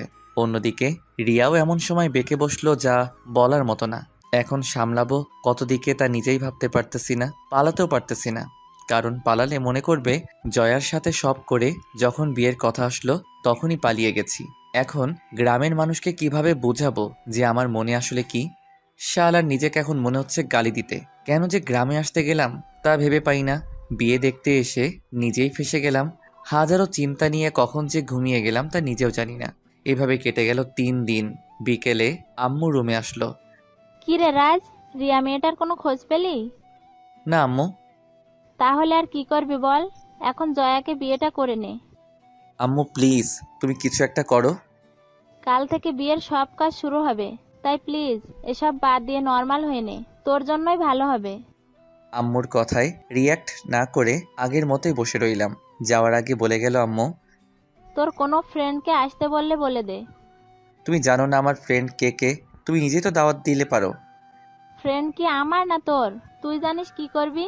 আমি গেলাম। আম্মু চলে গেলে আমি ভাবতে লাগলাম নিশাত, সিয়াম আর ফারিয়াকে কিভাবে বলবো যে আমি বিয়ে করতেছি। ওরা তো হাসতে হাসতে শেষ হয়ে যাবে। তার চেয়ে ভালো ওদের আগে এখানে আসতে বলি, এখানে আসলেই পরিস্থিতি বুঝে ফেলবে। রাতে ওদের ফোন দিয়ে বললাম গ্রুপে আসতে। তারপর মেসেঞ্জার গ্রুপে ওদের 3 জনকে কল দিলাম, সবাই অ্যাক্টিভ হলো। সিয়াম জিজ্ঞাসা করলো, কিরে হঠাৎ এত জরুরি তলব? শোন, তোরা কাল সকালে 3 জন আমাদের নানুর বাড়িতে চলে আসবি। কেন, কি হয়েছে? কোনো সমস্যা? আগে আয়, তারপর না হয় বলতেছি। কাল বিকেলে রওনা দিয়ে দে। নিশাত আর ফারিয়া রাজি হয়ে গেল, কিন্তু সিয়াম নাকি আসতে পারবে না, কারণ সে ঢাকার বাহিরে আছে। তো তুই কবে আসতে পারবি? 2 দিন পর। হিসাব করলাম যে সিয়াম গায়ে হলুদের দিন আসবে। যাক, তাতেও সমস্যা নেই, ওকে বলে দিলাম। পরের দিন রাতে গিয়ে নিশাত আর ফারিয়াকে স্টেশন থেকে পিক করে আনলাম। এদিকে বাসাটা হালকা সাজিয়েছে, তাই ওরা হালকা অবাক হয়ে ভিতরে আসলো। ওদের আমার রুমে বসালাম। ফারিয়া জিজ্ঞাসা করলো, কি রে রাজ, তোর মামাতো বোনের বিয়ে তো অনেকদিন আগেই শেষ, তা বাসাটা আবার সাজাচ্ছে কেন? কারণ তোর ভাই বিয়ে করতে যাচ্ছে। মানে? আর বলিস না। কিভাবে হলো? আর রিয়ার কথা বলিস না ওনাদের? শোন, আমি তোদের সব বলতেছি। তারপর ওদের শুরু থেকে সবকিছু খুলে বললাম। ওরাও শুনে চুপ করে রইল। কিছুক্ষণ কি বলবে হয়তো ভাবতেছে। তখন নিশাত বলে উঠল, সবকিছু যেমন তেমন, কিন্তু রিয়া এটা করবে ভাবতেও পারিনি। কি বলবো বল? এই জন্যই বলেছি না দেখে প্রেম করার দরকার নেই। এখন কি করবি এটা বল। এই 4 দিন ধরে এটাই ভাবতেছি, কিন্তু কোনো রাস্তা দেখতেছি না। তোর হবু বউকে ডাক তো একটু দেখি। বলেই জয়াকে ফোন দিলাম। জয়া, কোথায় তুই? রান্নাঘরে কেন? আমাকে একটু কফি বানিয়ে দিয়ে যা না প্লিজ। তুই বস, আমি নিয়ে আসতেছি। ওকে। আচ্ছা, জয়া কি জানে রিয়ার ব্যাপারে? সব জানে। আচ্ছা, বিয়ে করবি বলে ঠিক করে নিয়েছিস নাকি? রিয়ার একটা লিংক পেলেই বিয়েটা করব না, আর ভাবতেছি পালিয়ে যাব, কারণ আর কোনো রাস্তা দেখতেছি না। কি বলিস? এখন দেখি কি করা যায়। আর এসব কথা বাদ দিয়ে তোদের কি খবর বল। আমাদের আর কি চলতেছে? কথা বলার এক ফাঁকে জয়া কফি নিয়ে আসলো। তারপর আমি নিশাত আর ফারিয়ার সাথে পরিচয় করিয়ে দিলাম। রাজ, তোরা কথা বল, আমার একটু কাজ আছে, আমি যাই। জয়া চলে যাওয়ার পর ফারিয়া বলে উঠল, এত সুন্দর মেয়েকে তোর বিয়ে করতে সমস্যা কোথায়? তুই আবার একই কথা বলতেছিস? আচ্ছা, তো পালিয়ে গেলে কবে পালাবি? কাল আমার গায়ে হলুদ, আর কাল রাতে সিয়াম আসবে। সিয়ামকে আনার নাম করে তোদের নিয়ে পালাবো। জয়া জানে তুই যে পালাবি? না, তবে চলে গেলে জয়া এদিকটা ঠিক সামনে নিবে, আমি জানি। তো আগেই পালাতে এসব করানোর কি দরকার ছিল? আরে এতদিন ভেবেই কুল পাইনি কি করব, তার উপর আবার এসব একের পর এক প্রেশার। আচ্ছা, তোরা ফ্রেশ হয়ে নে, খাওয়া দাওয়া করে ঘুমিয়ে যা, কাল আবার পালাতে হবে। তারপর ফ্রেশ হয়ে ওদের নিয়ে খাওয়া দাওয়া করে ঘুমিয়ে গেলাম। পরের দিনটা সেই ঝামেলার মাঝ দিয়ে গেল। সন্ধ্যায় সবকিছু শেষ করে 10টার দিকে সিয়াকে ফোন দিয়ে জিজ্ঞেস করলাম আর কতক্ষণ লাগবে আসতে। সিয়াম জানালো আধা ঘন্টা। তাই সবাইকে বলে আমরা 3 জন বেরিয়ে গেলাম। ফিরার আর নিয়ত নেই। স্টেশনে গিয়ে দেখি সিয়াম বসে আছে, তাই সিয়ামকে গিয়ে আগে সব খুলে বললাম। সিয়ামও সেম রিয়াকশন দিল। আচ্ছা তাহলে চল ঢাকায় চলে যাই, বসে থেকে লাভ কি এখানে? রিয়ার খোঁজটা পেলেই হতো। রাতেই গিয়ে রিয়াকে ঢাকা থেকে নিয়ে এসে সবাইকে সব সত্যটা বলে দিতাম। তোদের কারো কাছে কোনো প্ল্যান থাকলে বল। কিসের প্ল্যান? যে রিয়াকে কিভাবে বের করব। নিশাত আর ফারিয়া কিছুই করতে পারল না। তখনই সিয়াম বলে উঠল, রিয়ার নাম্বারটা দে তো আমাকে। কেন, তুই কি করবি? আমার একটা কাজিন সিম কোম্পানিতে চাকরি করে, তাকে দিয়ে বের করে ফেলবো রিয়া কোথায় থাকে বা কার নামে সিম রেজিস্টার করা। কেমন হবে বলতো? গুড, নে তাড়াতাড়ি কর। তারপর সিয়াম তার কাজিনকে কল দিল। আমরা পাশে দাঁড়িয়ে রইলাম। হ্যালো ভাই, তোমার একটা হেল্প লাগবে। কি হেল্প? একটা নাম্বার দিয়েছি তোমাকে, তুমি নাম্বারের সব ডিটেলস আমাকে দিবে। কিরকম লাগবে? মানে কার নামে সিমটা রেজিস্টার করা, তার ডিটেলস, আর সিমটা এখন কোথায় আছে তার লোকেশনটা শেয়ার করে দিবে আমাকে। ওকে, 5 মিনিট পর আমি তোকে টেকস্ট করে দিতেছি। বলেই ফোনটা রেখে দিল। আমি সিয়ামের কাছ থেকে ফোনটা নিজের হাতে নিয়ে বসে থেকে অপেক্ষা করতে লাগলাম। তখনই নিশাত বলে উঠল, চল রাজ, চা খেয়ে আসি, এর মাঝে এসে যাবে। চল। তোরা যা, আমি এখানে আছি। ওকে। হঠাৎ আমার ফোনটা বেজে উঠল। তাকিয়ে দেখি রিয়ার নাম্বার থেকে কল এসেছে। আমি রীতিমতো অবাক হয়ে গেলাম। তাড়াতাড়ি রিসিভ করলাম। রিসিভ করতে রিয়া বলে উঠল, রাজ, তোমার বিয়ে ঠিক হয়ে গেছে মানে? আগে বলো তুমি এতদিন কোথায় ছিলে? তোমাকে খুঁজতে খুঁজতে আমি পাগল হয়ে গেছি। আসলে আব্বু মোবাইল নিয়ে গিয়েছিল, তারপর সবকিছু আপু নিজেই করেছে। একটু আগে ফোনটা হাতে পেয়েছি, কিন্তু তুমি বিয়ে করছো মানে কি? কি করব বলো, পরিস্থিতি এমন। তুমি প্লিজ বিয়েটা করো না, তুমি পালিয়ে চলে এসো। বলেই রিয়া কান্না করতে লাগলো। দেখি কি করা যায়, আর পাগলামি করবা না বলে দিলাম। রাজ, তুমি আমাকে ভালোবাসো না? তাই তো এত কিছু সহ্য করতেছি। রাজ, তুমি... রিয়া আর কিছু বলার আগেই সিয়ামের কাজিনের ফোন থেকে মেসেজ আসলো, রিয়া আমি তোমাকে পরে ফোন দিচ্ছি। বলেই ফোনটা রেখে দিলাম। তারপর সিয়ামের মোবাইলের মেসেজ অপশনে গিয়ে সেটা ওপেন করলাম। ওপেন করতেই দেখি সিয়ামের কাজিন সব পাঠিয়ে দিয়েছে। আমি 420 ভোল্টের শক খেলাম ঠিকানাটা দেখে আগে ডিলিট করে দিলাম সিয়ামের মোবাইল থেকে। তারপর ওদের ডেকে নিয়ে আসলাম আমার কাছে। কিরে, ঠিকানা পেয়েছিস? আয় তোরা গাড়িতে ওঠ। ওকে। তারপর সবাই মিলে গাড়িতে উঠে বসলাম। আমি ড্রাইভিং সিটে বসে গাড়ি চালাতে লাগলাম নানুদের বাসার দিকে। তখন নিশাত বলে উঠল, কিরে, তুই আবার ওই বাসার দিকে যাচ্ছিস কেন? এমনি রিয়াকে বিয়ে করব না, জয়া আমার জন্য বেস্ট, আর রিয়াকে একটা শিক্ষা দিব আমি। তোর কথার মানে বুঝতেছি না আমি। মানে বিয়ে করে ঢাকায় গিয়ে নেই, তারপর বুঝাবো। আমি তোদের আপাতত চুপ থাক। ওকে। তারপর সিয়াম সহ সবাইকে নিয়ে বাসায় চলে আসলাম। যে বাসা থেকে পালানোর নিয়ত নিয়ে বেরিয়েছিলাম, আবার সেখানে ফিরে যাচ্ছি। সকালে উঠে রিয়াকে আগে ব্লক করে দিলাম। তারপর উঠে নাস্তা করে নিলাম। রুমে এসে বসেছিলাম, তখন সিয়াম, নিশাত আর ফারিয়া রুমে আসলো। কিরে রাজ, তাহলে তুই এই বিয়েটা করতেছিস? কিন্তু কেন? তুই না বললি কালকে পালিয়ে যাবি, পরে আবার কি হলো? তোদের তো বললাম যে ঢাকায় গিয়ে বলবো। আচ্ছা ঠিক আছে, তা বিয়ের পরে কি জয়াকে এখানেই রেখে যাবি নাকি সাথে করে ঢাকায় নিয়ে যাবি? এখানে কি মাছি মারতে রেখে যাব জয়াকে? তাহলে তো সবকিছুই হয়ে যাবে মামা। ফারিয়া চুপ করবি তুই? আর তোরা নাস্তা করেছিস? তাহলে তোরা এখানে বসে গল্প কর, আমি একটু শুয়ে থাকি। ওকে। তারপর ওরা বসে কথা বলতে লাগলো। আমি চোখ বন্ধ করে শুয়ে রইলাম। কিছুক্ষণ পর নিশাত ডাক দিল আমাকে, তাই তাকিয়ে দেখি জয়া রুমে এসেছে, তাই উঠে বসলাম। কিরে তুই এখন এখানে? কেন, কোনো সমস্যা আছে? না, কেন এসেছিস বল। তুই কি সত্যিই বিয়েটা করবি? কেন, তোর কোনো সমস্যা আছে নাকি? না, তবে রিয়া... আরে ধুর, যে মেয়ে এতদিন ধরে খবর নেয়নি বেঁচে আছে কিনা মরে গেছি, সেই মেয়ের আশায় বসে থেকে লাভ নেই। এমনকি কালকেও ফোন দেয়নি সে। ও, আর এমনিতেও তুই তো ঢাকা ভার্সিটিতে ভর্তি হবি, তাই না? তাহলে আর কি। আচ্ছা তোরা কথা বল, আমি গেলাম। জয়া চলে যাচ্ছিল, তখনই ফারিয়া বলে উঠল, জয়া ভাবি, একটু এদিকে আসো তো। বলে ওদের কাছে এসে বসলো। আমি আবার চোখ বন্ধ করে শুয়ে রইলাম। তখন ফারিয়া জয়াকে বলতে লাগলো, জয়া, তুমি এই ফাট্টুর পাল্লায় পড়তেছো? হাল্লাই জানে তোমার কি অবস্থা হয়। জয়া কিছু না বলে চুপচাপ বসে রইল। তাই আমি চোখ বন্ধ রেখে বললাম, জয়াকে নিয়ে চিন্তা না করে আমাকে নিয়ে চিন্তা কর যে আমার কি অবস্থা হবে। কেন, তোর আবার কি হবে? সাথে করে আইটেম বোম নিয়ে গেলে যা হয়, আবার অবস্থাও তাই হবে। তাই নাকি? তাহলে তো ভালোই, তোকে সোজা রাস্তায় আনার জন্য জয়াই পারফেক্ট। দেখা যাক। জয়া তুই কিছু বলছিস না কেন? কি বলবো আমি? থাক, এখানে লজ্জা পেয়ে লাভ নাই। আর আমরা সবাই ক্লাসমেট, তাই প্লিজ কিছু বলেন, না হলে ওরা তোকে পচাতেই থাকবে। তোরা কথা বল, আমার কাজ আছে, আমি যাই। বলেই জয়া চলে গেল। ওরা সবাই হাসাহাসি করতে লাগলো জয়ার শরম পাওয়া দেখে। দুপুরে বিয়েটা হয়ে গেল। বিকেলের দিকে জয়াকে নিয়ে রওনা দিলাম ঢাকায়। রাত 11টায় এসে পৌঁছালাম বাসায় কাজের বুয়া আর রতন চাচা মিলে বাসাটা মোটামুটি সাজিয়েছে। আমি রুমে এসে ফ্রেশ হয়ে নিশাদদের সাথে চলে গেলাম ছাদে। আম্মু খাবার রেডি করতে লাগলো। আধা ঘন্টা পর আম্মু খেতে ডেকে গেল।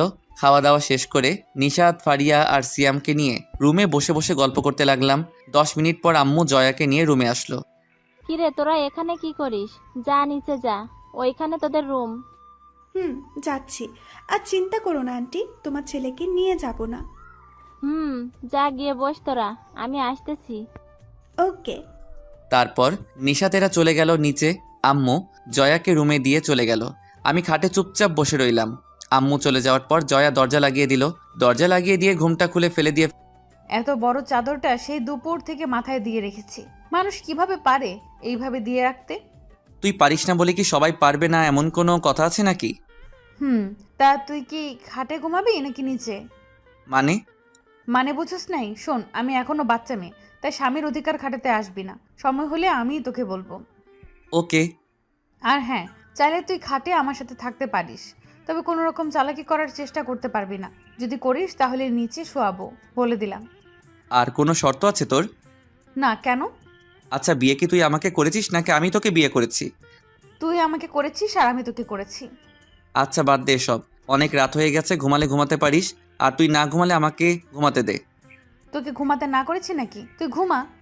ধন্যবাদ বলেই শুয়ে গেলাম। শুয়ে শুয়ে ভাবতে লাগলাম যে অন্য 10টা লোকের মতো আমার আর বউয়ের ঘুমটা তুলে তার মায়াবী মুখটা দেখা হলো না। অন্যদের মতো আমার বউ আর সালাম করলো না। যাক, তাও মেনে নিলাম। কিন্তু সব থেকে আলাদা ব্যাপার হলো বাসর রাতে জয়ার শোনানো কথাগুলো। এসব কথা ভাবতে ভাবতে কখন যে ঘুমিয়ে গেলাম তা নিজেও জানি না। সকালে চোখ খুলে দেখি বাইরে রোদ উঠে গেছে, কিন্তু বুকে ভারী কিছু দিয়ে চাপ দিয়ে রেখেছে এমনটা মনে হলো। তাকিয়ে দেখি জয়া শুয়ে আছে, এখনো ঘুমাচ্ছে। তাই জয়াকে আস্তে করে ডাক দিলাম। জয়া ঘুমের মাঝে বলে উঠল, কি হলো, এত সকালে ডাকতেছিস কেন? কোথাও শুনেছিস নতুন বউ সকাল 7টা পর্যন্ত ঘুমাতে? কি, 7টা বেজে গেছে? জয়া চোখ খুলে তাকালো, তারপর নিজের উপস্থিতি আমার বুকে পেয়ে লাফ দিয়ে উঠে বসলো। তাই আমি বলে উঠলাম, কি হলো, কাল রাতে তো নিজেই গর্ব করে বলতেছিলি আমি যেন স্বামীর অধিকার খাটাতে না যাই, আর রাত না যেতে এভাবে জড়িয়ে ধরে বসে রইলি। ঘুমের মাঝে চলে গিয়েছিলাম, সরি। এখন ফ্রেশ হয়ে নিচে যা, তাড়াতাড়ি দেখ গিয়ে সবাই কি করতেছে। যাচ্ছি। বলেই জয়া ফ্রেশ হতে চলে গেল। আমি আবার দিলাম একটা ঘুম ভাঙলো জয়ার ডাকে। কিরে, নাস্তা করবি না? নিচে সবাই বসে আছে তোর জন্য। তোরা গিয়ে শুরু কর, আমি আসছি একটু পর। তাড়াতাড়ি আয়। বলেই জয়া চলে গেল। আমি উঠে ফ্রেশ হয়ে নিচে গিয়ে নাস্তা করে রুমে চলে আসলাম। রুমে বসেছিলাম, তখন নিশাতেরা আসলো। মনে মনে ভাবতে লাগলাম নিশ্চয়ই মজা ওড়াতে চলে আসছে ওরা, পারেও বটে। তখনই সিয়াম বলে উঠল, কে রাজ, কেমন কাটলো বাসর রাত? জীবনের সবচেয়ে স্মরণীয় দিন কাটলো আমার। তাই নাকি? তা জয়া নিশ্চয়ই অনেক আদর দিয়েছে, তাই না? জীবনের আদর দিয়েছে। তাই নাকি? তা কেমন সার্ভিস দিল? ফারিয়া, আমি মাঝে মাঝে ভাবনায় পড়ে যাই তুই ছেলে না মেয়ে। মেয়ে ছিলাম, কিন্তু তোদের সাথে চলতে চলতে ছেলে হয়ে গেছি। মাঝে মাঝে তোদের কথা শুনে আমিও কোনো মেয়েকে নিয়ে মাঝে মাঝে স্বপ্ন দেখি। এখন আমি যা জিজ্ঞেস করেছি তার উত্তরটা দে। সার্ভিস তো দেয় নাই, তবে কিছু রোমান্টিক কথা বলেছে। তাই নাকি? তা কি বলেছে? বলেছে যে আমি এখনো বাচ্চা, তাই স্বামী সাজতে আসবি না, আর এক খাটে থাকলে চান্স নিবি না বলে দিলাম। কি না, জি।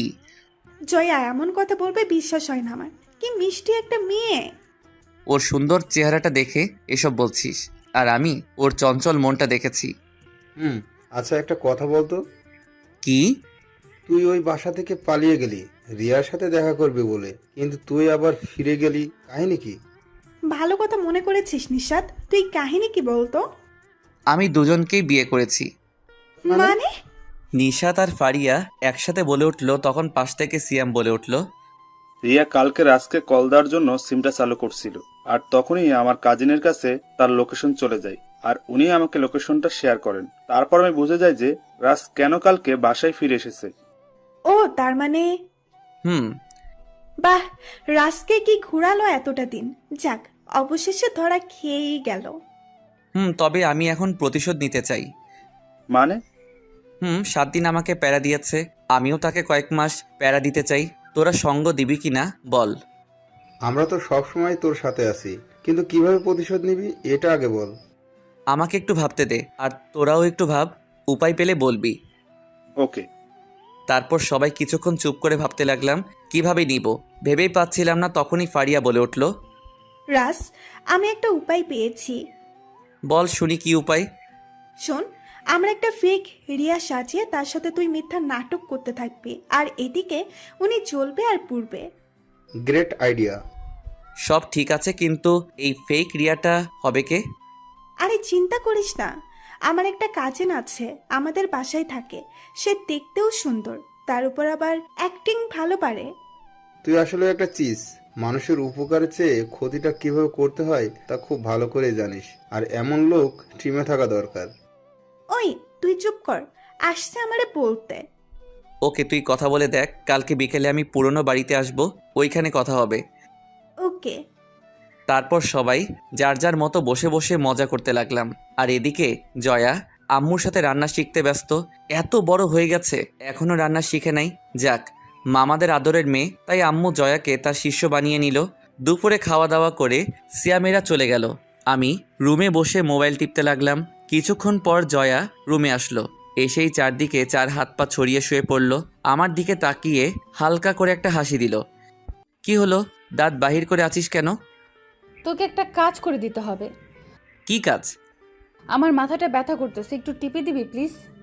আর কাউকে পেলি না এটা বলার জন্য যে আমি যে তোর স্বামী, সেটা ভুলে গেলি নাকি? চুপ কর, আর যা বলছি তা কর। আসছে স্বামী হইতে, তাড়াতাড়ি মাথার একটু টিপে দে। আর এই বাসাতে আঙ্কেল আন্টি ছাড়া তো তুই আছিস, তাহলে আর কাকে বলবো? ওকে, কিন্তু বেশি নড়াচড়া করতে পারবি না, ঠিক আছে? আমি গিয়ে দেয়ালের সাথে পিঠ ঠেকিয়ে ধাক্কা দিয়ে বসলাম। ওকে। জয়া বালিশ নিয়ে আমার কোলে রাখলো, তারপর সেটার উপর শুয়ে পড়ল। আমি আস্তে আস্তে জয়ার মাথাটা টিপে দিতে লাগলাম। তখনই জয়া বলে উঠল, রাজ, তুই যে বউয়ের সেবা করতেছিস সেটা আঙ্কেল আন্টি জানলে কি করবে? প্রথমত তুই আমাকে দিয়ে তোর সেবা করাচ্ছিস, শুনলে তোকে তোর বাসায় পাঠিয়ে দিবে, তারপর আবার আমাকে বিয়ে করাবে। চুপ শয়তান, আবার বিয়ে করবে? শখ কি ওনার? কেন, আরেকটা বিয়ে করলে তোর কি সমস্যা? আরেকটা বিয়ে করলে ওই বউটা আমাকে আদর করবে, আরও কত কিছু। আর আমি তোকে এমন মারবো যে জীবনে আর আদর খাওয়ার নাম নিবি না। রাখ, আব্বু আম্মুকে তোর গুন্ডি স্বভাবের কথাটা বলবো আজকেই। যা গিয়ে বলে দেখ, আঙ্কেল আন্টি বিশ্বাস করবে না। ওই, আমার আব্বু আম্মু তোর আঙ্কেল আন্টি লাগে বিয়ের পরেও?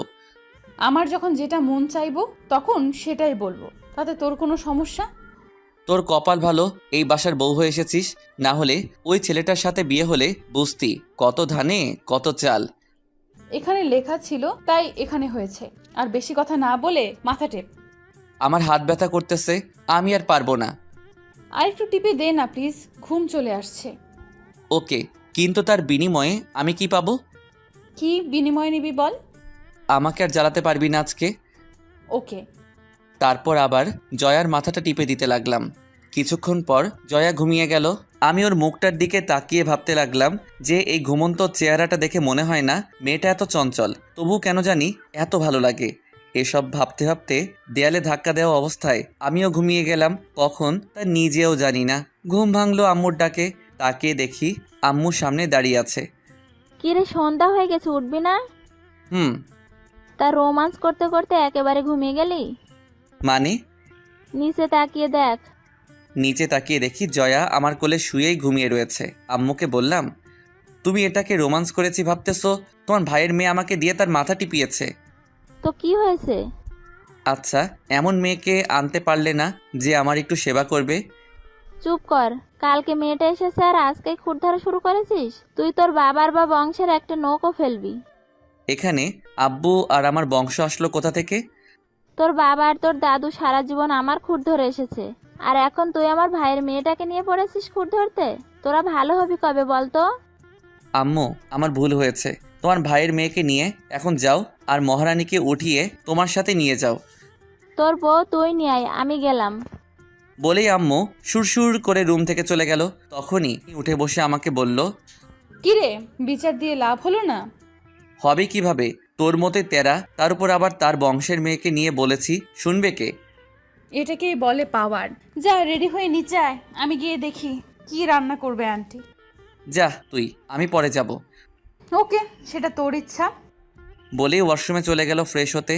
আমি উঠে বসে বসে মোবাইল টিপতে লাগলাম। জয়া ফ্রেশ হয়ে নিচে চলে গেল। রাতে খাওয়া দাওয়া করে রুমে এসে বারান্দায় বসে রইলাম। তখনই পিছনে কেউ এসে দাঁড়ালো। তাকিয়ে দেখি জয়া দাঁড়িয়ে আছে। কি হলো, এখানে এসেছিস কেন? এমনি মন চাইতেছে। কেন, তোর কোনো সমস্যা আছে নাকি এখানে আসলে? আরে না, এটা তো আপনাদের রাজত্ব, আপনারা যেখানে মন চাই যেতে পারবেন। এখন রুমে আয়, ঘুমাবি। তুই গিয়ে ঘুমা, আমি একটু পরে আসবো। ওকে, তাহলে চল দুজনে গিয়ে একটু ছাদে হেঁটে আসি। না, কেন? ভালো লাগতেছে না। কোনো সমস্যা?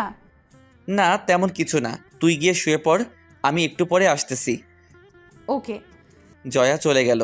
আমি ফোনটা বের করে টিপতে লাগলাম। তারপর হালকা করে চোখে ঘুম আসলে রুমে গিয়ে ঘুমিয়ে গেলাম। সকালে জয়ার ডাকে ঘুম ভাঙলো। তাকিয়ে দেখি সামনে কফির মগ নিয়ে দাঁড়িয়ে আছে। উঠে ফ্রেশ হয়ে নাস্তা করে নিলাম। তারপর আবার রুমে এসে নিশাদদের সবাইকে বলে দিলাম বিকেলে দেখা করার কথা। বিকেলে রেডি হয়ে চলে গেলাম সেই আড্ডা দেওয়ার পুরনো বাড়িতে। এসে দেখি সবাই বসে আছে আমার আগেই। ফারিয়ার কাজিনকে দেখলাম, দেখতে অনেক সুন্দর। তারপর ওর মোবাইল নাম্বার নিয়ে রিয়া দিয়ে সেভ করে নিলাম। ফারিয়া, ওকে সব কিছু বুঝিয়ে দিয়েছিস তো নাকি? সব কিছু বলে দিয়েছি, তুই দেখবি এখনো কেমন অ্যাক্টিং করে। ওকে, তাহলে কাল সকাল ঠিক 6টায় আপনি আমাকে কল দিবেন। তখন জয়া ফোন ধরবে। তারপর কি বলতে হবে তা তো আপনি জানেনই। চিন্তা করবেন না। তারপর আরও কিছুক্ষণ গল্প করলাম সবাই মিলে। প্রায় সন্ধ্যার দিকে বাসায় আসলাম। এসে দেখি আব্বু আম্মু আর জয়া বসে বসে গল্প করতেছে। আমি রুমে গিয়ে ফ্রেশ হতে ওয়াশরুমে চলে গেলাম। বাহিরে এসে দেখি জয়া দাঁড়িয়ে আছে। কিরে, নিচ থেকে চলে আসলি? তা তুই এতক্ষণ কোথায় ছিলি? নিশাদদের সাথে দেখা করতে। ও আচ্ছা। এভাবে রাতটা কেটে গেল। সকালে মোবাইলের আওয়াজে ঘুম ভাঙলো। তাকিয়ে দেখি ফোন বাজতেছে, তাই আবার চোখ বন্ধ করে শুয়ে রইলাম। কিছুক্ষণ পর জয়ার ঘুম ভাঙলো। তারপর আমাকে হালকা করে ধাক্কা দিয়ে বলল, ওই রাজ, তোর ফোন বাজতেছে। আমি কোনো কিছু না বলে চুপচাপ শুয়ে রইলাম। আমি জানি জয়া বিরক্ত হয়ে নিজেই ফোনটা ধরবে। কিছুক্ষণ পর হঠাৎ জয়া বিরক্ত হয়ে ফোনটা ধরে বলল, হ্যালো, কে? ওই পাশে রিপ্লে শোনা যাচ্ছে না, তাই চুপ করে জয়ের কথাগুলো শুনতে লাগলাম। আপনি রিয়া মানে? কোন রিয়া? রাজের ফ্রেন্ড নাকি? আপনি মজা করেন আমার সাথে? আপনাকে রাজ ভালোবাসতো মানে? রাজ যে মেয়েকে ভালোবাসতো সেটা তো আমি। আপনি কে? ওই, মজা করেন আমার সাথে? আর আজকে ফোন দিতে যাব কেন আমি? আপনি আমার সাথে কথা বলেন। ওই, আমি হলাম রাজের স্ত্রী। এবার বলেন কি বলবেন। এবার আমি হালকা নড়ে উঠলাম। তারপর আস্তে আস্তে চোখ খুলে তাকালাম। দেখি জয়ার মুখ রাগে লাল হয়ে আছে। চোখে ঘুমের আর কিছুই জানি না এমন ভান ধরে বললাম, কি হয়েছে? জয়া কে ফোন দিয়েছে? আরে মেয়েটা বলে তার নাম নাকি রিয়া। কি, রিয়া ফোন দিয়েছে? এদিকে দে ফোনটা। বলেই জয়ের হাত থেকে ছো মেরে ফোনটা নিয়ে নিলাম। তারপর জয়াকে শুনিয়ে বলতে বলতে বারান্দায় চলে গেলাম। রিয়া, কেমন আছো তুমি? ভাইয়া, জয়া কি বেশি রেগে আছে? ভালো আছি। তো তোমার এতদিন পরে আমার কথা মনে পড়লো? রাজ ভাইয়া জয়াকে আপনার আশেপাশে? খুব রাগ করেছি তোমার উপর। ও, তা এবার কি করব আমরা?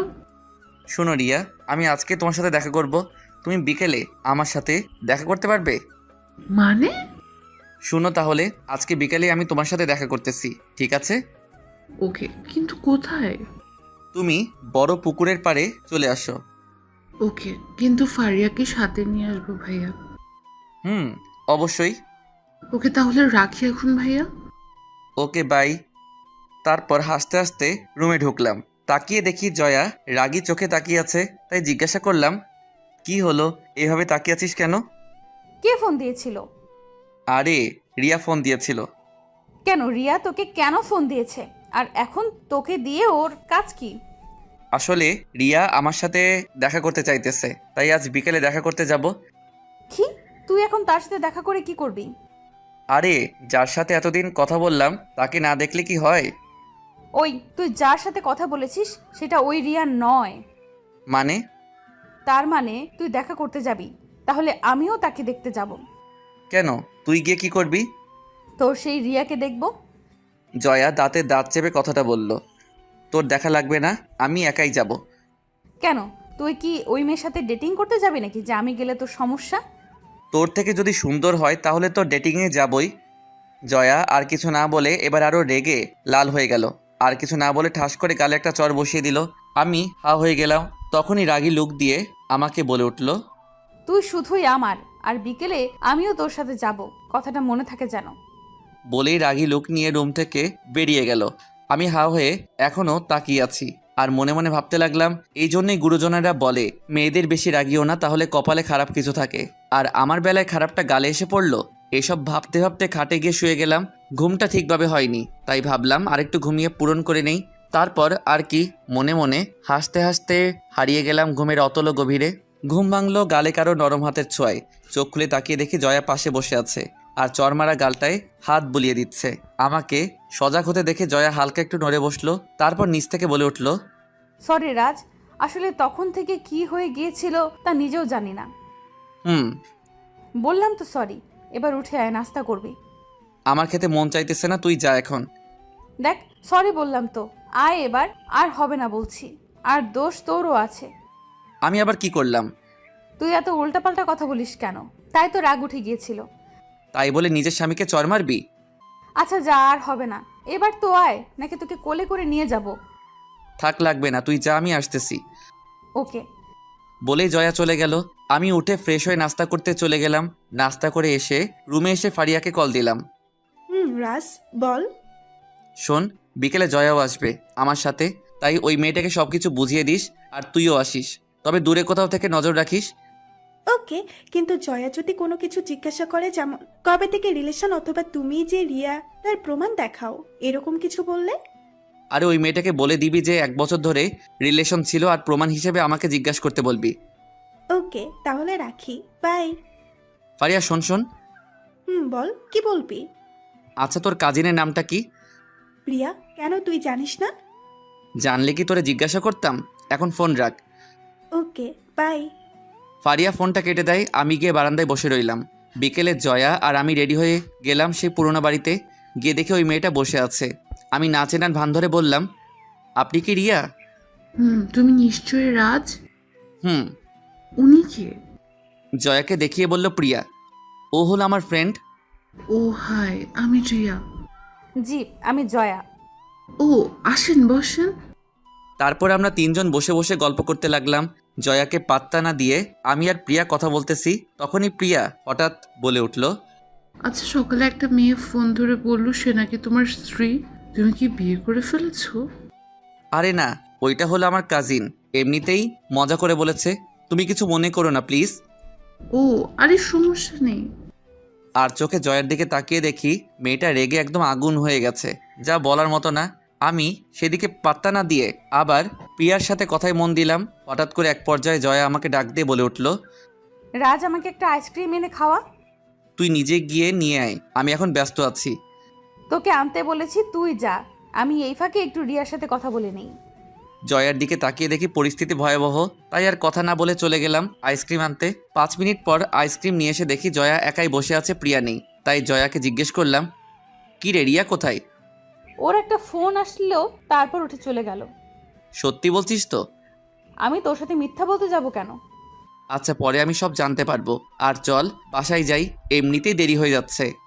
কোথায়? এতক্ষণ যে ওই রিয়া মেয়েটার সাথে কথা বললি, তখন তো তোর দেরি হচ্ছিল না, আর এখন সে চলে যাওয়াতে এত ছটফট করছিস কেন?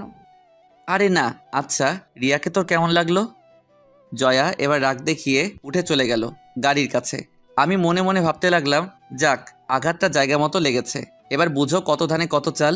আমিও জয়ার পিছন পিছন গাড়িতে গিয়ে বসলাম। কি রে, এইভাবে চলে এলি কেন? বাসায় চল, তারপর তোকে সব বলবো। ওকে। তারপর বাসায় এসে আমি রুমে এসে ফ্রেশ হয়ে নেই। তারপর বসে বসে মোবাইল টিপতেছিলাম। তখনই জয়া সামনে এসে দাঁড়ালো, তাই জিজ্ঞেস করলাম, কি রে, কিছু বলবি? এখন বলবো না, করে দেখাবো। মানে? তোর মানের গুষ্টি কিলাই কুত্তা। বলেই গলা চেপে ধরে খাটে শুইয়ে দিয়ে আমার বুকের উপরে উঠে বসলো। তাই জিজ্ঞাসা করলাম, কি হলো, মারতেছিস কেন? আমি তোর কি লাগি? এক হিসেবে কাজিন, আরেক হিসেবে বউ কেন? কাজিন মানে? এখনো কি তোর কাজিন আছে নাকি আমি? না, কিন্তু এসব বলতেছিস কেন? তুই ওই মেয়েটার সামনে আমাকে তোর ফ্রেন্ড বললি কেন? আমি কি তোর ফ্রেন্ড হই? আরে আমার ময়না পাখি, আমি যদি তখন রিয়াকে বলতাম যে তুই আমার বউ, তাহলে কি সে আমার সাথে কথা বলতো? কথা না বললে কি হতো এমন তোর? বলেই জয়া আরো জোরে চাপ দিয়ে ধরলো, তাই শ্বাস ফেলতে কষ্ট হচ্ছিল। তাই জয়াকে বললাম, আরে শ্বাস ফেলতে কষ্ট হচ্ছে, প্লিজ ছাড়। কোনো ছাড়াছাড়ি নাই, আগে বল এইসব বাদ দিবি কি না। আর ওই মেয়েটা আসলে রিয়া না? মানে? তুই যে রিয়া নামের মেয়েটার সাথে কথা বলতি, ওইটা আমারই একটা আইডি। ওই মেয়েটা নিশ্চয়ই কোনো মতলব আছে। তোর সহ্য হচ্ছে না তাই তো এসব বানিয়ে মিথ্যে বলতেছিস।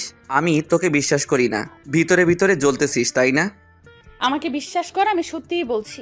আর মেয়েটার সাথে তোর এমন কি সম্পর্ক যে আমাকে জ্বলতে হবে? রিয়াকে আমি ভালোবাসি তাই এসব বলতেছিস, তবে এসব বলে লাভ নেই। জয়া আর কিছু না বলে বুক থেকে নেমে গেল। জয়ার মুখের দিকে তাকিয়ে দেখি মুখটা কেমন ফ্যাকাশে হয়ে গেছে। আমি কিছু বলে ওঠার আগেই রুম থেকে বেরিয়ে চলে গেল। রাতে খাওয়া দাওয়া করে রুমে এসে শুয়ে রইলাম, কিন্তু জয়া রুমে আসতেছে না। এক পর্যায়ে নিজের অজান্তেই ঘুমিয়ে গেলাম। ঘুম ভাঙলো হালকা আওয়াজে। ভালো করে খেয়াল করে বুঝলাম কেউ ফুপিয়ে কান্না করতেছে। মোবাইলে সময় দেখি প্রায় 2টা বাজতেছে। এমন সময় কে কান্না করতেছে? পাশে তাকিয়ে দেখি জয়া উল্টো দিকে মুখ করে শুয়ে আছে। আমি আস্তে করে জয়াকে ডাক দিয়ে বললাম, জয়া কি হয়েছে তোর? জয়া কোনো রিপ্লাই না দিয়ে চুপচাপ শুয়ে রইল। আমি কিছুক্ষণ সজাগ থাকার পরে আর কোনো শব্দ হচ্ছিল না, তবে বুঝতে পেরেছিলাম জয়া কান্না করতেছিল। আমাকে জ্বালিয়েছে অনেক, এবার নিজে একটু কেঁদে দেখুক কেমন লাগে। কাল সকালে সব ঠিক হয়ে যাবে। আমি কি বেশি কিছু করতেছি নাকি যা করতেছি তা কি সব ঠিকই হচ্ছে? এসব ভাবতে ভাবতে আবার ঘুমিয়ে গেলাম।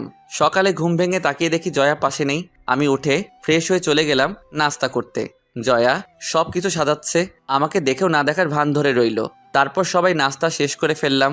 আমি রুমে এসে বসে বসে গল্পের বই পড়তে লাগলাম। জয়া রুমে আসতেছে না।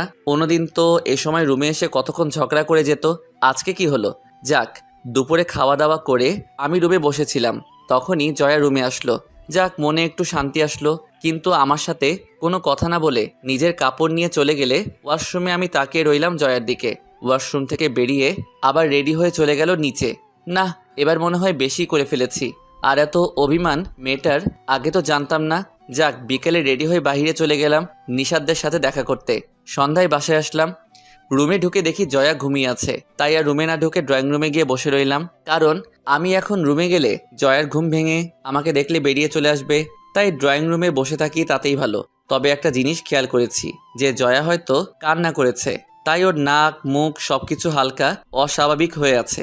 রাত 8টার দিকে জয়া ড্রয়িং রুমে আসলো আর আমাকে দেখে রান্নাঘরে চলে গেল। আমি রুমে চলে আসলাম, এসে ফ্রেশ হয়ে বসে রইলাম কিছুক্ষণ। রাতে খাওয়া দাওয়া করে কালকের মতো আবার রুমে এসে বসে রইলাম, কিন্তু জয়া আসার নাম নেই। একসময় ঘুমিয়ে গেলাম, কিন্তু আবার গতকালকের মতোই ঘুমটা ভেঙে গেছে। আজকেও জয়া কান্না করতেছে, তাই ভাবতে লাগলাম না, এভাবে জয়াকে কাঁদানোটা ঠিক হবে না। তাই বেশি কিছু না ভেবে জয়াকে হালকা করে পিছন থেকে জড়িয়ে ধরলাম। জয়া কিছু না বলে উঠে সোফায় গিয়ে শুয়ে পড়ল। বুঝলাম কালকের দিনে সবকিছু ঠিক করতে হবে, এখন আর কিছু বলে লাভ নেই। সকালে ঘুম ভেঙে দেখি জয়া আমার আগেই উঠে চলে গেছে, তাই উঠে ফ্রেশ হয়ে নিলাম। গতকালকের মতোই আচরণ, তাই নাস্তা করে এসেই নিশাদদের গ্রুপে আসতে বলে দিলাম। তারপর ওদের সবাইকে কথাগুলো আর জয়ার এই 2 দিনের আচরণের সবগুলো কথা খুলে বললাম। সবাই চুপ করে শুনলো। তারপর সিয়াম বলে উঠল, দেখ রাজ, যা হয়ে গেছে তা তো শেষই। এখন জয়াকে মানিয়ে নে আর সবকিছু বলে দে। রাজ, আমারও তাই মনে হয়। কিন্তু মহারানী তো কথা বলার সুযোগই দেয় না, সবসময় এড়িয়ে চলে। আরে একসময় রুমে আসলে চেপে ধরে সব কিছু বলবি, তারপর দেখবি বুঝবে। ওকে, দেখি কি করা যায়। তারপর ফোন রেখে দিয়ে ভাবতে লাগলাম কিভাবে কি করা যায়। অবশেষে মাথায় একটা বুদ্ধি আসলো, তবে এটা আপনাদের এখন বলবো না। দুপুরে খাওয়া দাওয়া করে রুমে বসে বসে মোবাইল টিপতে লাগলাম। অনেকক্ষণ পরে জয়া রুমে আসলো। গতকালকের মতোই নিজের কাপড় নিয়ে চলে গেল ওয়াশরুমে। কিছুক্ষণ পরে ওয়াশরুম থেকে বেরোলো। ড্রেসিং টেবিলের সামনে দাঁড়িয়ে জয়া চুলগুলো মুছতে লাগলো। তখনই আমি জয়ার পিছনে গিয়ে দাঁড়ালাম। জয়া আয়নায় আমাকে দেখেই আমাকে পাশ কাটিয়ে চলে যেতে লাগলো। তখনই আমি জয়ার হাত ধরে ফেললাম। জয়া ছাড়ানোর চেষ্টা করতে লাগলো, তখন আমি জয়াকে টান দিয়ে এনে দেয়ালে ঠেসে ধরলাম। জয়ার 2 হাত চেপে ধরলাম 2 দিকে। জয়া নিজেকে ছাড়ানোর চেষ্টা করতেছে, কিন্তু তাতে লাভ হলো না। তাই জয়াকে বললাম, কি হয়েছে তোর? জয়া কোনো কথা না বলে চুপচাপ নিজেকে ছাড়ানোর চেষ্টা করতেছে। তাই আবার জয়াকে বললাম, কি হলো, কথা বলবি নাকি লিপ কিস করবো, কোনটা? ছাড় আমাকে। না, আগে আমার কথাগুলোর উত্তর দিবি, তারপর ছাড়বো। আমি কোনো কিছুর উত্তর দিতে পারবো না। আচ্ছা, তাহলে এটা বল, 2-3 দিন ধরে আমার সাথে এমনটা করতেছিস কেন? আমি কি করলাম আবার? আমি কি তোকে মেরেছি, কোনো কিছুর জন্য প্রেশার দিয়েছি? তাহলে তার থেকেও বড় কিছু করেছিস, আমাকে অ্যাভয়েড করতেছিস তুই। আমি জানতে চাই। আমার মন চাইতেছে তাই। আর আমার কাছে কি তোর? যা গিয়ে তোর সেই রিয়ার কাছে সময় কাটা। আমার খোঁজ তোকে নিতে বলেছি আমি? চুপ, থাপ্পড় মাইরা দাঁত ফেলাই দিমো। কেন রিয়ার সাথে ঘুরলে তোর কষ্ট লাগে? তাহলে ওই এক সপ্তাহ যে আমাকে কষ্ট দিয়ে নিজে মজা নিয়েছিলি, তখন কেমন লেগেছিল আমার? এবার বুঝেছিস? বুঝতে হবে না আমার, তুই যা তোর রিয়ার কাছে। আমি তো রিয়ার কাছেই আছি। তুই মিথ্যা বলতেছিস আমার সাথে। ওই মেয়েটাকে তুই নিশ্চয়ই ভালোবাসিস। বুঝেছি, ওর মুখ বন্ধ করতে হবে, তাই বেশি কিছু না ভেবে ওর ঠোঁটে আমার ঠোঁটগুলো বসিয়ে দিলাম। সপ্তম আকাশ থেকে পড়ল। চোখগুলো বড় বড় করে আমার দিকে তাকিয়ে রইল। মিনিট 2 পর জয়াকে ছেড়ে দিয়ে রুম থেকে বেরিয়ে গেলাম। যাওয়ার সময় তাকিয়ে দেখি জয়া তখনও ওইভাবেই দাঁড়িয়ে। ভাবলাম নিশাদদের সাথে দেখা করে আসি, তখনই আম্মু ডাক দিল আমাকে। আম্মু কিছু বলবে? এদিকে আয়। আমি গিয়ে সোফায় বসলাম। তখন জয়াও এখানে এসে হাজির হলো। তারপর আম্মু বলল, তোর আব্বু কালকে সপ্তাহখানেকের জন্য দেশের বাইরে চলে যাবে, আর আমিও এই সুযোগে তোর বড় আন্টির বাসা থেকে ঘুরে আসব। তাহলে তোমার সাথে জয়াকেও নিয়ে যাও, জয়াও কিছুদিন ঘুরে আসবে। আমার সাথে কাউকেই নিয়ে যাব না, তোরা দুজন বাসায় থাকবি, আর মাঝে মাঝে তোকে হয়তো একটু অফিসেও যাওয়া লাগতে পারে। সব ঠিকই আছে, তবে জয়ার হাতের রান্না আমি খেতে পারবো না। এটা তোদের ব্যাপার, তুই কোথায় যাচ্ছিলি যা। আম্মু তুমি কিন্তু এটা অন্যায় করতেছো আমার সাথে। জয়া, তুই পারবি না ওকে সামলে রাখতে? আমি আর কিছু না বলে চলে গেলাম নিশাদদের সাথে দেখা করতে। গিয়ে দেখি ওরা আগে এসে বসে আছে। আমাকে দেখে ফারিয়া বলে উঠল, পৃথিবীতে আছে একটা ছেলে যে কিনা বিয়ের পরেও পিওর ভার্জিন। তা অবশ্য ঠিকই, কপাল ভালো হলে যা হয় আর কি। তা জয়ার রাগ কি কমেছে, নাকি এখনো সে আগের মতোই আছে? রাগ ভেঙেছে মহারানীর, তবে সমস্যা তো অন্য জায়গায়। আবার কি হলো? আরে আব্বু কাল দেশের বাইরে চলে যাবে, আর আম্মু চলে যাবে বড় আন্টির বাসায়। আর এই কয়েকদিন নাকি জয়ার হাতে রান্না খেতে হবে। তোর সমস্যা কোথায়? আরে জয়া রান্না করতে পারে না, আর এই কয়েকদিনে যা শিখেছে তা খেলে শিওর মারা যাবো ডায়রিয়া হয়ে। আরে না, দেখিস ভালোই হবে। তাই যেন হয়। না হলে সমস্যা কি? তুই তো নিজেই রান্না করতে পারিস। জয়ার হাতে রান্না খেতে না পারলে নিজে বানিয়ে খাবি। দেখি কি হয়। তারপর ওদের সাথে আরও কিছুক্ষণ গল্প করে সন্ধ্যায় বাসায় চলে আসলাম। রুমে গিয়ে ফ্রেশ হয়ে নিলাম। খাটে বসে বসে ফোন টিপতেছিলাম, তখন জয়া রুমে আসলো। এসে সোজা আমার সামনে এসে দাঁড়ালো। কি হলো, কিছু বলবি? না, তবে এখন তোকে মারবো। কেন, আমি আবার কি করেছি? দুপুরে তুই 2টা ভুল করেছিস, তাই কোনোটার শাস্তি আগে নিবি সেটা বল। আগে দোষগুলো শুনে নেই, তারপর ঠিক করব। প্রথমত তুই আমাকে কিস করেছিস, তারপর আবার আন্টির সামনে আমাকে পচিয়েছিস। প্রথমটাতে আমার কোনো দোষ নেই, আর আম্মুর সামনে আমি সব সত্যি কথা বলেছি। মানলাম আমার রান্নার হাতটা একটু খারাপ, তাহলে কিস করলি কেন? তুই অতিরিক্ত বকবক করিস, তাই চুপ করিয়ে দিয়েছিলাম তখন। জয়া কতক্ষণ রাগি চোখে তাকিয়ে থেকে চলে গেল। আমি আবার মোবাইল টিপায় মন দিলাম। রাতে খাওয়া দাওয়া করে ঘুমিয়ে গেলাম আমি নিজের মতো করে। তবে ঘুমটা আর বেশিক্ষণ টিকতে পারি নাই। ভারী কিছু চাপে ঘুমটা ভেঙে গেল। তাকিয়ে দেখি জয়া আমার পেটে মাথা দিয়ে শুয়ে আছে। মনে মনে হালকা হাসলাম যে মেয়েটা ঘুমটাও ঠিক শিখে নাই। জয়াকে ওর সিটে শুইয়ে দিয়ে আবার একটু ঘুমানোর ট্রাই করতে লাগলাম। তখন জয়া আবার এসে আমাকে জড়িয়ে ধরলো। এবার আর কিছু না বলে মাথায় হাত বুলিয়ে দিতে লাগলাম। তারপর ওর দিকে কিছুক্ষণ তাকিয়ে রইলাম। হঠাৎ করে চোখটা লেগে যায়। সকালে ঘুম ভেঙে যায় তাড়াতাড়ি। জয়া এখনো ঘুমাচ্ছে, তাই আমি আর জয়াকে না ডেকে নিচে গেলাম। গিয়ে দেখি আব্বু নাস্তা করতেছে। কিছুক্ষণের মাঝেই বেরিয়ে যাবে, তখনই আম্মু বলে উঠলো, কি রে, এত তাড়াতাড়ি উঠে গেলি? না, এমনি ভালো লাগছিল না তাই। জয়া কি উঠেছে? তোমার ভাইয়ে জি নবাবের মেয়ে এত তাড়াতাড়ি উঠবে? চুপ, সব সময় আমার সহজ সরল ভাইজিটার পিছনে লেগে থাকিস। ওঠা লাগবে না, জয়াও আরো কিছুক্ষণ ঘুমাক। তোমাদের বংশের সবাই তুলসী পাতা, আর যত খারাপ আমরা বাবা ছেলেই। এই তো বুঝেছিস। নাস্তা শেষ করার পর আব্বু চলে গেল, আর আমি কফি নিয়ে রুমে গেলাম। গিয়ে দেখি এখনো ঘুমাচ্ছেন মহারানী, তাই আর ডাক দিলাম না। বিকেলে আম্মু চলে গেল বাসা থেকে, আর যাওয়ার আগে বাচ্চাদের মতো করে আমাকে বুঝিয়ে দিয়ে গেল জয়াকে যেন এই কয়েকদিন কষ্ট না দেই। এখন আম্মুকে কে বোঝাবে যে এই কথাগুলো জয়াকে বলা দরকার। রাতে খাওয়া দাওয়া করে একটু তাড়াতাড়ি ঘুমিয়ে গেলাম। সকালে জয়ার ডাকে ঘুম ভাঙলো। কি রে, নাস্তা করবি না? তুই যা, আমি আসতেছি। ফ্রেশ হয়ে চলে গেলাম নাস্তা করতে। গিয়ে টেবিলে বসতে জয়া এনে রুটি সামনে দিল। রুটি দেখে আমি পুরাই হা হয়ে গেলাম। রুটি 3 ভাগের 2 ভাগ পুরা, আর বাকি 1 ভাগ কাঁচা। জয়ার মুখের দিকে তাকিয়ে দেখি জয়াও চিন্তায় আছে। এগুলো খাবো কিভাবে, তাই জিজ্ঞেস করলাম, জয়া তুই খেয়ে নিয়েছিস? না, খাবো একটু পরে। ভালো করেছিস, না হলে এগুলো খেলে আমি শিওর দুজন ডায়রিয়া হয়ে মারা যাব। অনেক খারাপ হয়ে গেছে তাই না? চিন্তা করিস না, আমি অনলাইনে খাবার অর্ডার করে দিয়েছি, কিছুক্ষণের মাঝে চলে আসবে। ওকে।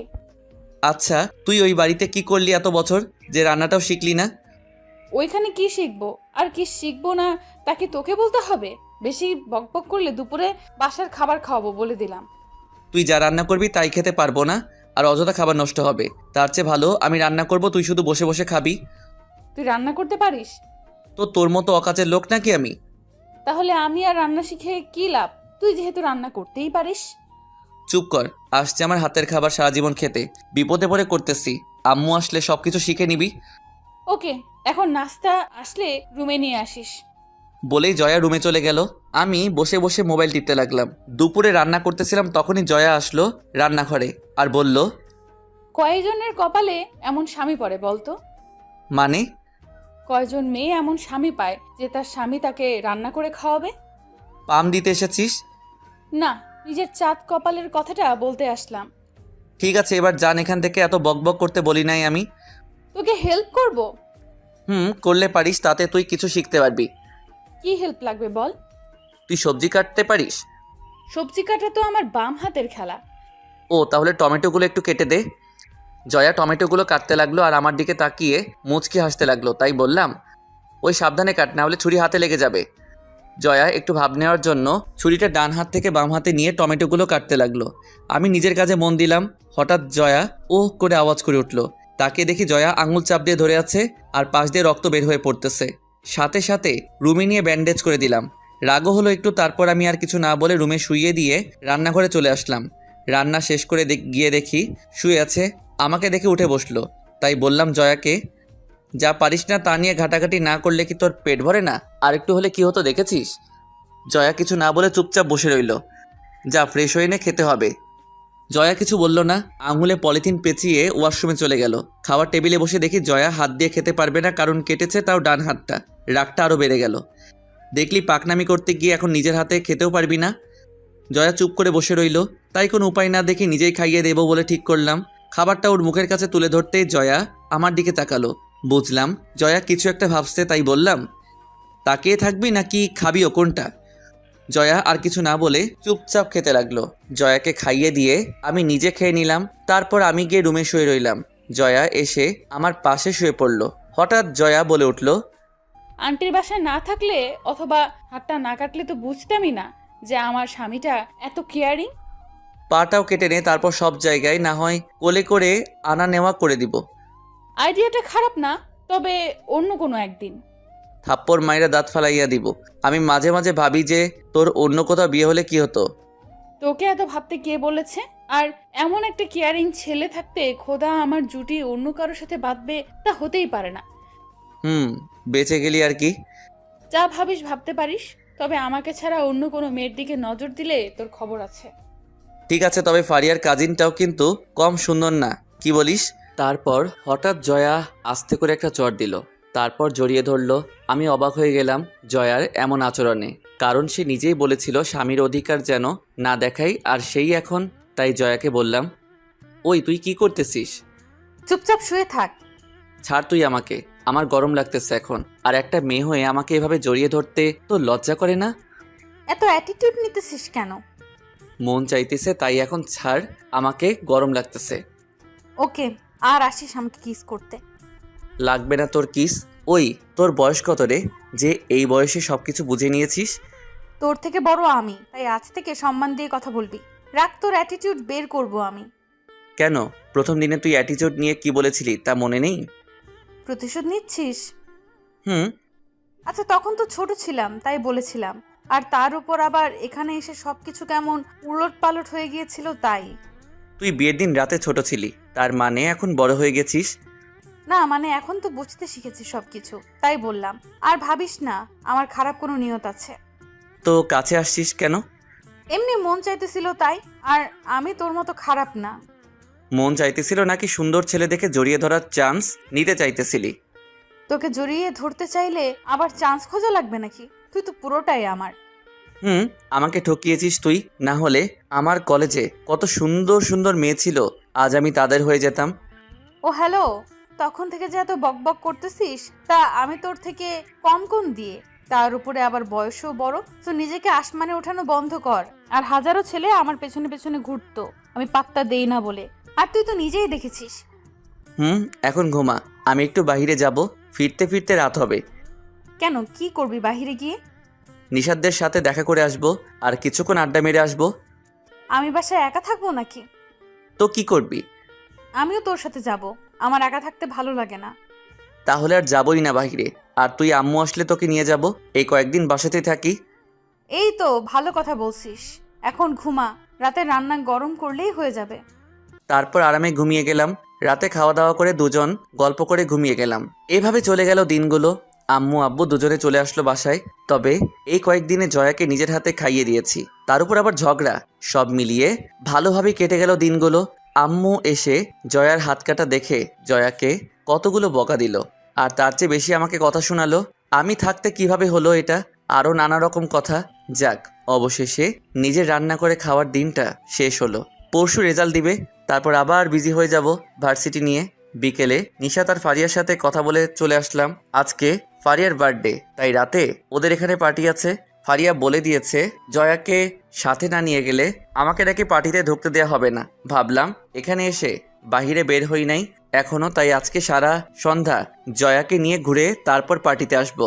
তারপর বাসায় চলে আসলাম। বাসায় আসতে দেখি মন খারাপ করে বসে আছে, তাই জিজ্ঞাসা করলাম, কি রে, মন খারাপ করে বসে আছিস কেন? রেজাল্ট যেন কি হয় কে জানে। সারা বছর পড়া ফাঁকি দিয়ে এখন রেজাল্ট নিয়ে চিন্তা করছিস? তোরে বলছে। আচ্ছা চল, আজকে তোকে নিয়ে বাহির থেকে ঘুরে আসি। না, আজকে ভালো লাগতেছে না। চল ঘুরে আসি, মনটা ভালো হয়ে যাব। না রে। বেশি বকবক না করে রেডি হয়ে নে, তাড়াতাড়ি বেরোতে হবে। আমি আর কিছু না বলে ওয়াশরুমে গিয়ে ফ্রেশ হয়ে নিলাম। জয়াকেও কিছুক্ষণের মাঝে রেডি হয়ে নিতে বললাম। জয়া রেডি হওয়ার পর দুজন বেরিয়ে আসলাম বাসার নিচে। আচ্ছা, ঘুরতে কি গাড়িতে যাবি নাকি রিক্সায়? চল রিক্সায় ঘুরে আসি। ওকে, আয়। তারপর একটা রিক্সা নিয়ে ঘুরতে লাগলাম। হঠাৎ জয়া ফুচকার দোকান থেকে থামাতে বলল। মহারানী নাকি ফুচকা খাবে, সে ফুচকা খেতে লাগলো। আমি পাশে দাঁড়িয়ে দেখতে লাগলাম ফুচকার দোকানে জ্বলতে থাকা আলোয় জয়ার মুখটা আরও মায়াবী হয়ে উঠেছে। নিজের ভিতরে কেমন রোমান্টিকতা কাজ করতে লাগলো, তাই অপলক চোখে তাকিয়ে আছি তার দিকে। হঠাৎ জয়া বলে উঠল, ওই কি হয়েছে তোর, এভাবে তাকিয়ে আছিস কেন? না এমনি। আচ্ছা একটা কথা বলিস, শোন। বল। রাস্তায় নিজের বউয়ের দিকে কেউ এভাবে তাকিয়ে থাকে, বোকা কোথাকার। জয়ার কথা শুনে লজ্জা পেয়ে গেলাম, তাই কিছু না বলে মুখ ঘুরিয়ে নিলাম। তারপর জয়াকে নিয়ে একটা পার্কে গেলাম, সেখানে কিছুক্ষণ বসে রইলাম। তারপর জয়াকে বললাম, চল আজকে এক জায়গা থেকে ঘুরে আসি। কোথায় যাবি? গেলেই দেখতে পাবি। তারপর জয়াকে নিয়ে সোজা পার্টিতে যাওয়ার জন্য ফারিয়াদের বাসার সামনে এসে নামলাম। তখনই জয়া বলে উঠল, কিরে, এখানে নিয়ে আসলি কেন? ভিতরে গেলেই দেখতে পাবি। তোর নিয়ত খারাপ নেই তো? মানে কি বলতে চাইতেছিস তুই?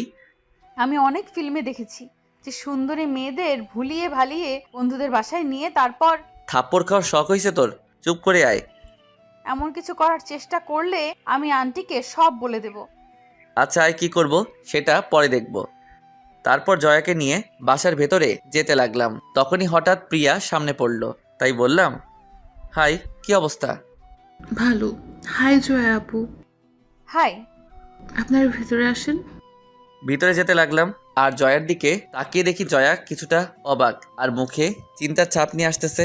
ভিতরে গিয়ে দেখি আরো বেশ কিছু মেহমান এসেছে, তাই প্রিয়া আমাদের একটা জায়গায় দাঁড় করিয়ে বলল, আপনার এখানে দাঁড়ান, আমি আপুকে কি বলছি। ওকে। প্রিয়া চলে যেতেই জয়া বলে উঠল, কিরে, এই মেয়েটা এখানে কি করতেছে? আর তুই আমাকে কোথায় নিয়ে এসেছিস? আমার এক্স গার্লফ্রেন্ডের আজকে জন্মদিন, তাই ভাবলাম তোকে নিয়ে যাই। কই, তুই তো কোনো সময় বলিস নাই আমাকে। এটা বলার কি আছে, আর এসব নিয়ে এত মাথা ঘামাচ্ছিস কেন? আমি ছাড়া তোর আর কয়টা গার্লফ্রেন্ড আছে বলতো? মানুষ কি গণনা করে প্রেম করে নাকি? আচ্ছা, যার জন্মদিন সে যদি তোর এক্স গার্লফ্রেন্ড হয়, তাহলে এই মেয়েটা এখানে আসলো কোথা থেকে? এটা তো তার কাজিন। কি তার মানে তুই তুই যে এত খারাপ তা আমি জানতাম না। আগে না জেনেই তো ভুল করেছিস। রাখ, আজকে আন্টিকে গিয়ে যদি আমি সব বলে তোকে বাসা থেকে না বের করেছি তাহলে আমার নামও জয়া না। ওকে দেখবো কি করতে পারিস। জয়া আর কিছু না বলে চুপচাপ মন খারাপ করে বসে রইল। জয়ার এমন ফেস দেখে আমার হাসিতে ভিতরটা ফেটে যাচ্ছে। তখনই প্রিয়া এসে বলল, আপনাদের উপর আপু রেগে আছে, এত দেরি করে আসে। আর আপু বলেছে তার রুমে যেতে, বাকি দুইজনও ওইখানে আছে। ওকে। প্রিয়া চলে গেল। জয়া এখনো আগের মতোই মন খারাপ করে বসে আছে। তাই জয়াকে বললাম, জয়া আয় দেখা করে আসি। তুই যা, আমি যাব না, আমি এখানেই ঠিক আছি। ওকে, কিন্তু কেউ যদি ড্রিঙ্ক করে এসে তোকে তুলে নিয়ে যায় তখন আবার আমার দোষ দিবি না। বলেই যখন চলে আসতে যাব তখনই জয়াও আমার পিছন পিছন আসতে লাগলো। তাই বললাম, কি হলো, আমার পিছন পিছন আসতে লাগলি কেন? আমিও দেখব তোর সেই বিশ্ব সুন্দরী এক্স গার্লফ্রেন্ডকে। ওকে আয়। তারপর জয়াকে নিয়ে ফারিয়ার রুমে গিয়ে ঢুকলাম। ফারিয়ার রুমে সিয়াম আর নিশাতো বসে আছে। তারপর ফারিয়াকে উইশ করলাম। জয়ার দিকে তাকিয়ে দেখি আমার দিকে রাগী লোক নিয়ে তাকিয়ে আছে। আমি ইশারায় জিজ্ঞেস করলাম কি হয়েছে। জয়া কিছু না বলে নিজের নখ দিয়ে জোরে আমাকে একটা চিমটি কাটলো। ব্যথায় আমি কুকিয়ে উঠলাম। তখনই ফারিয়া বলে উঠল, কিরে, কি হয়েছে রাস? এমন করলি কেন? একটা মশা কামড় দিয়েছে। ও তাই নাকি? তার সাইজ কত বড় হবে? মশাটা দেখতে একেবারে তোর সমান তো হবেই। তোরে বলছে। রাজ, তুই চুপ কর আর জয়াকে জ্বালাস না। এখন শোন, বিয়ার খাবি কেউ? এখন না, পার্টি শেষে। ওকে। তারপর পার্টি শুরু হয়ে গেল। সবকিছু শেষ করতে করতে রাত প্রায় 3টা বেজে যায়। তারপর জয়াকে নিয়ে বাসায় চলে আসি।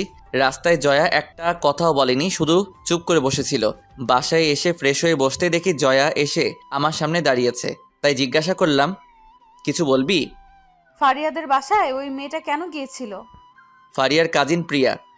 ও, তার মানে তুই আমার সাথে নাটক করেছিলি এতদিন, তাও আবার এমন একটা বিষয় নিয়ে। তুই নিজেও তো করেছিস এতদিন, আর আমি একটু করলেই দোষ? কার দোষ এটা দেখে লাভ নেই। আজ থেকে তুই আর আমার সাথে কথা বলবি না। ওকে। জয়াও আর কিছু না বলে লাইট অফ করে পাশে শুয়ে পড়ল। আমি মনে মনে হাসতে লাগলাম জয়ার কথা শুনে। মেয়েটা অল্পতেই রেগে যায়, আর রাগলে যে জয়াকে অনেক কিউট লাগে তা সে নিজেই জানে না। তখনই হঠাৎ করে মনে পড়ে গেল জয়া রাগলে যে 2-3 দিন কথা বলে না, সেই কথাটা। যেই করে হোক এখনই ওর রাগ ভাঙাতে হবে, না হলে সকাল থেকে আর দেখাই পাবো না। তাই কোনো কিছু না বলে আস্তে করে পিছন থেকে জয়াকে জড়িয়ে ধরলাম। জয়া ছুটার চেষ্টা করতে লাগলো, আমিও ছাড়ার পাত্র না। অনেকক্ষণ চেষ্টা করার পর না পেরে অবশেষে বলে উঠল, ছাড় আমাকে। তুই কথা বলতে না করে এখন নিজেই আগে কথা বললি। তোকে ছাড়তে বলছি, ছাড়। ছাড়বো না, আর আমি তো আমার বউকে জড়িয়ে ধরেছি। তো তুই মানুষ ভালো না, তোর সাথে কথা নাই আমার। তুই শুধু আমাকে কষ্ট দিস। আচ্ছা বাদ দে ওইসব, এখন রাগ বাদ দিয়ে ঘুমিয়ে যা। না, তুই আমাকে ছাড়। না, ছাড়বো না। তবে খেয়াল করলাম জয়া এখন আর নিজেকে ছাড়ানোর চেষ্টা করতেছে না। আস্তে আস্তে নিজেকে গুটিয়ে আমার সাথে জড়িয়ে যাচ্ছে। মুখে মুখে বলতেছে ছেড়ে দিতে, আর মনে মনে অন্য কিছু। আমিও কম কিসে। এসব ভাবতে ভাবতে জয়া আবার বলল, ছাড় আমাকে। ওকে, যেমনটা তোর ইচ্ছা। বলেই জয়াকে ছেড়ে দিলাম আর ভাবতে লাগলাম এখনই হয়তো গালে থাপ্পড় অথবা বুকে কিল পড়া শুরু হবে। ভাবতে না ভাবতেই বুকে কিল পড়া শুরু হয়ে গেল।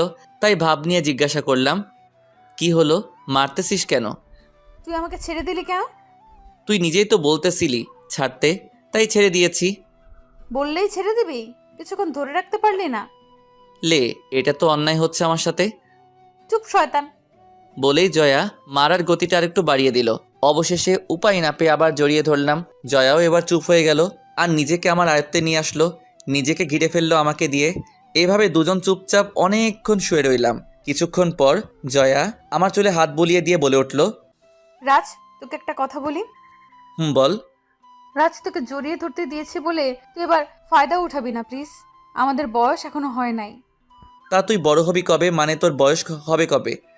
1 বছর পরে আমি নিজেই তোর কাছে যাব। তার আগে আমাকে নিয়ে উল্টাপাল্টা চিন্তা করলে খবর আছে। বুঝলাম। এবার তোকে একটা ছোট্ট স্টোরি শোনাই। আচ্ছা বল। একটা ছেলে ছিল, অনেক বোকা, মানে সহজ সরল আর কি। তো ছেলেটার বউ তাকে অপছন্দ করতো সে বোকা বলে। তাই সে তাকে কষ্ট দেওয়ার জন্য কি করতো জানিস? কি? ছেলেটার বউটা প্রতিদিন ভালো ভালো রান্না করতো। তারপর ছেলেটাকে বলতো, একটু মুখে নিয়ে দেখো তো কেমন হয়েছে। আচ্ছা তারপর? তারপর আর কি, একটু খেয়ে দেখার পর মেয়েটা ছেলেটাকে রুমে পাঠিয়ে দিত, বলতো এগুলো নাকি খাওয়ার বয়স ছেলেটার হয় নাই এখনো। মেয়েটা তো খুব খারাপ। বলতে গিয়েও থেমে গেল জয়া। জয়া কিছুক্ষণ ভেবে আবার বলে উঠল, ওই, তুই কি আমাকে এতগুলো কথা বললি? না, আমি তো তোকে একটা স্টোরি শোনালাম মাত্র, তাতে যদি তুই নিজের আচরণের মিল পেয়ে যাস তাতে আমি কি করতে পারি? চুপ শয়তান, ঘুমা এখন, বেশি বকবক না করে। ওকে, কিন্তু এটা বল তাহলে জড়িয়ে ধরতে বললি কেন? সত্যি বলবো? মিথ্যা বলে তোর কপালে খারাপ আছে বলে দিলাম। ওকে, আসলে আমার কোলবালিশ জড়িয়ে ধরে ঘুমানোর অভ্যাস, তাই তোকে জড়িয়ে ধরতে বলেছি, না হলে ঘুম ভালো হয় না আমার, তাই তোকে জড়িয়ে ধরে রাখতে বলেছি। জয়ার কথা শুনে আমি হা করে তাকিয়ে আছি, কি বলবো? শয়তান নিতে তাহলে এই কারণে আমাকে জড়িয়ে ধরতে বলল? আমি চুপ দেখে জয়া বলে উঠল, কিরে চুপ হয়ে গেলি কেন? কোলবালিশ কি কথা বলতে পারে? হালকা হেসে আমাকে জড়িয়ে ধরে শুয়ে রইল। তখনই আমি জয়াকে বললাম, আচ্ছা জয়া, একটা কথা বলো তো। কি কথা বল? আচ্ছা, ওই যে ছেলেটা তোর আর আমার নামে গ্রামে ওই কথাটা ছড়িয়েছিল, ওই ছেলেটা তো জানতো না তোকে দেখতে লোকজন আসতেছে, তাহলে সে জানলো কিভাবে? আমি বলেছিলাম তাকে। ও, তার মানে তোর কথাই ওই ছেলেটা এসব কথা ছড়িয়েছিল? কারণ ওরা যখন বলেছে আগামী 1 সপ্তাহে আবার এসে এঙ্গেজমেন্ট করে যাবে, তখনই মাথায় প্ল্যান আসে, আর ফয়সালকে ফোন দিয়ে বলি হেল্প করতে, আর ফয়সালও রাজি হয়ে যায়। জয়ার কথা শুনে আমি থ হয়ে ভাবতে থাকি, মেয়েটার মাথায় যে এত বুদ্ধি তা কেউ দেখলে বলতেই পারবে না। আমাকে চুপ দেখে জয়া বলে উঠল, কিরে চুপ করে গেলি কেন? কিছু না, ঘুমা তুই, আমার ঘুম পেয়ে গেছে। জয়াও আর কিছু না বলে চুপচাপ শুয়ে রইল, আর আমিও কথাগুলো ভাবতে ভাবতে ঘুমিয়ে গেলাম। 2 দিন পর আমাদের রেজাল্ট বাহির হয়। সিয়াম, নিশাত, ফারিয়া সহ সবাই রেজাল্ট ভালো করলাম, আর আমাদের সবার থেকে ভালো রেজাল্ট হলো জয়ার। 2 দিন পর রাতে সবাইকে আমাদের বাসায় আসতে বলে দিলাম। সন্ধ্যায় সবাই বাসায় চলে আসলো, সবাই খাওয়া দাওয়া করবো একসাথে। রাতে আব্বু আম্মু সহ সবাই খেতে বসলো, নিশাত সহ সবাই এখানেই উপস্থিত। রাজ, কি ঠিক করলি? তুই কোথায় ভর্তি হবি? সবাই এক ভার্সিটিতেই ভর্তি হব। তাহলে জয়াকেও তোদের সাথে ভর্তি করে দিব। কি বলো, জয়া আমাদের সাথে ভর্তি হয়ে কি করবে? জয়াকে অন্য কোথাও ভর্তি করাও। কেন? দেখ মেয়েটা একা একা কিভাবে চলাফেরা করবে, আর শহরেও তো মেয়েটা নতুন। আন্টি তো ঠিকই বলেছে, জয়া কেন অন্য কোথাও ভর্তি হবে? আর এমনিতেও তোদের সাথে ঝগড়া করে পেরে উঠি না, জয়া থাকলে আমার দল ভারী হবে। আন্টি, জয়া আমাদের সাথেই ভর্তি হবে, আপনি চিন্তা করিয়েন না। আমিও সহমত। ওকে, সবাই রাজি থাকলে আমার কোনো অসুবিধা নেই। জয়া কিছু না বলে চুপচাপ খেতে লাগলো, আর আমার পায়ে পা দিয়ে রাখলো টেবিলের নিচে। কয়েকদিন পর সবাই গিয়ে ভর্তি হয়ে আসলাম। জয়াও আমাদের সাথেই ভর্তি হয়েছে, আর তাতে ফারিয়া অনেক খুশি, কারণ তার মহিলা টিম ভারী হয়েছে। আবার এভাবে কাটতে লাগলো দিন। জয়াও অনেক খুশি। বাসায় এসে যে সময়টা থাকে সেই সময়টা আম্মুকে রান্নার কাজে হেল্প করে। রাতে আমাকে জড়িয়ে ধরে ঘুমানো, সকালে আমার ডাকে ঘুম ভাঙে জয়ার। তারপর আবার সে রেডি হয়ে ভার্সিটি। এইভাবে চলতে লাগলো দিনগুলো। এভাবে সত্যি 1 বছর চলে গেল। ভার্সিটিতে প্রথম সেমিস্টারে পরীক্ষা দেওয়া হয়ে গেলে কয়েকদিন ভার্সিটি বন্ধ পেলাম। বিকেলে ঘুমাচ্ছিলাম, তখনই মাথার চুলগুলোতে কেউ হাত দেওয়ায় ঘুমটা ভেঙে যায়। তাকিয়ে দেখি জয়া বসে বসে চুলে হাত বুলিয়ে দিচ্ছে। তাই আমি জিজ্ঞেস করলাম জয়াকে, কি রে, এখানে বসে আছিস কেন? জয়া কিছু না বলে জড়িয়ে ধরে শুয়ে পড়ল। আমিও কিছু না বলে জয়াকে জড়িয়ে ধরে শুয়ে রইলাম। রাতে খাওয়া দাওয়া শেষ করে কিছুক্ষণ টিভি দেখে রুমে আসলাম। রুমে এসে দেখি জয়া দাঁড়িয়ে আছে নীল রঙের শাড়ি পরে। জয়াকে শাড়ি পরতে দেখে আমি রীতিমতো হতবাক। আমি জয়ার কাছে গেলাম, কি রে আজকে হঠাৎ শাড়ি? এমনি ভালো লাগতেছিল না তাই। জয়ার পুরো শরীরের দিকে তাকিয়ে দেখি পুরো এক নীল পরি আমার সামনে দাঁড়িয়ে। ওর দুধে আলতা গায়ের রঙে নীল শাড়ি, যেন পুরো টাসকি খেয়ে বসে গেলাম। তখন জয়া বলে উঠল, কিরে এইভাবে বসে গেলি কেন? দেখ প্লিজ, শাড়িটা পাল্টে আয় তুই। কেন? না হলে কি করতে কি করে ফেলি তার নিজেও বলতে পারি না। কি করবি শুনি? বলেই জয়া আমার সামনে এসে দাঁড়ালো। আমি ওর নাভির দিকে তাকিয়ে রইলাম। আমি কি ভেবে যেন নজরটা নামিয়ে নিলাম। তখন জয়া বলে উঠল, কিরে তুই নজর নামিয়ে ফেললি কেন? যেখান থেকে নজর নামিয়েছিলি সেখানে তাকা বলছি। এবার আরও অবাক হয়ে জয়ার দিকে তাকালাম। জয়া মুচকি হাসলো। আমি জয়ার কোমর জড়িয়ে ধরলাম। জয়ার পেটে একটা কিস করতেই জয়া কেঁপে উঠল। তারপর জয়া আমার কোলে বসে গেল। আমি বললাম, বিয়ের 1.5 বছর পর বাসরাত করতেছি, এটার ইতিহাস হওয়া দরকার। তো কি হয়েছে, আমাকে বড় হওয়ার জন্য সময় লাগবে, তা নিয়েছিলাম আমি। ও তাই নাকি? তা আর কিছু বলতে দিল না। বলা শেষ করার আগেই জয়া আমাদের 4 ঠোঁট এক করে দিল। আমি ওর কাণ্ড দেখে হা করে দেখছিলাম জয়াকে। তারপর আর কিছু বলার নেই, আর কিছু বললে বেশি হয়ে যাবে, তাই গল্পটা এখান পর্যন্তই থাক।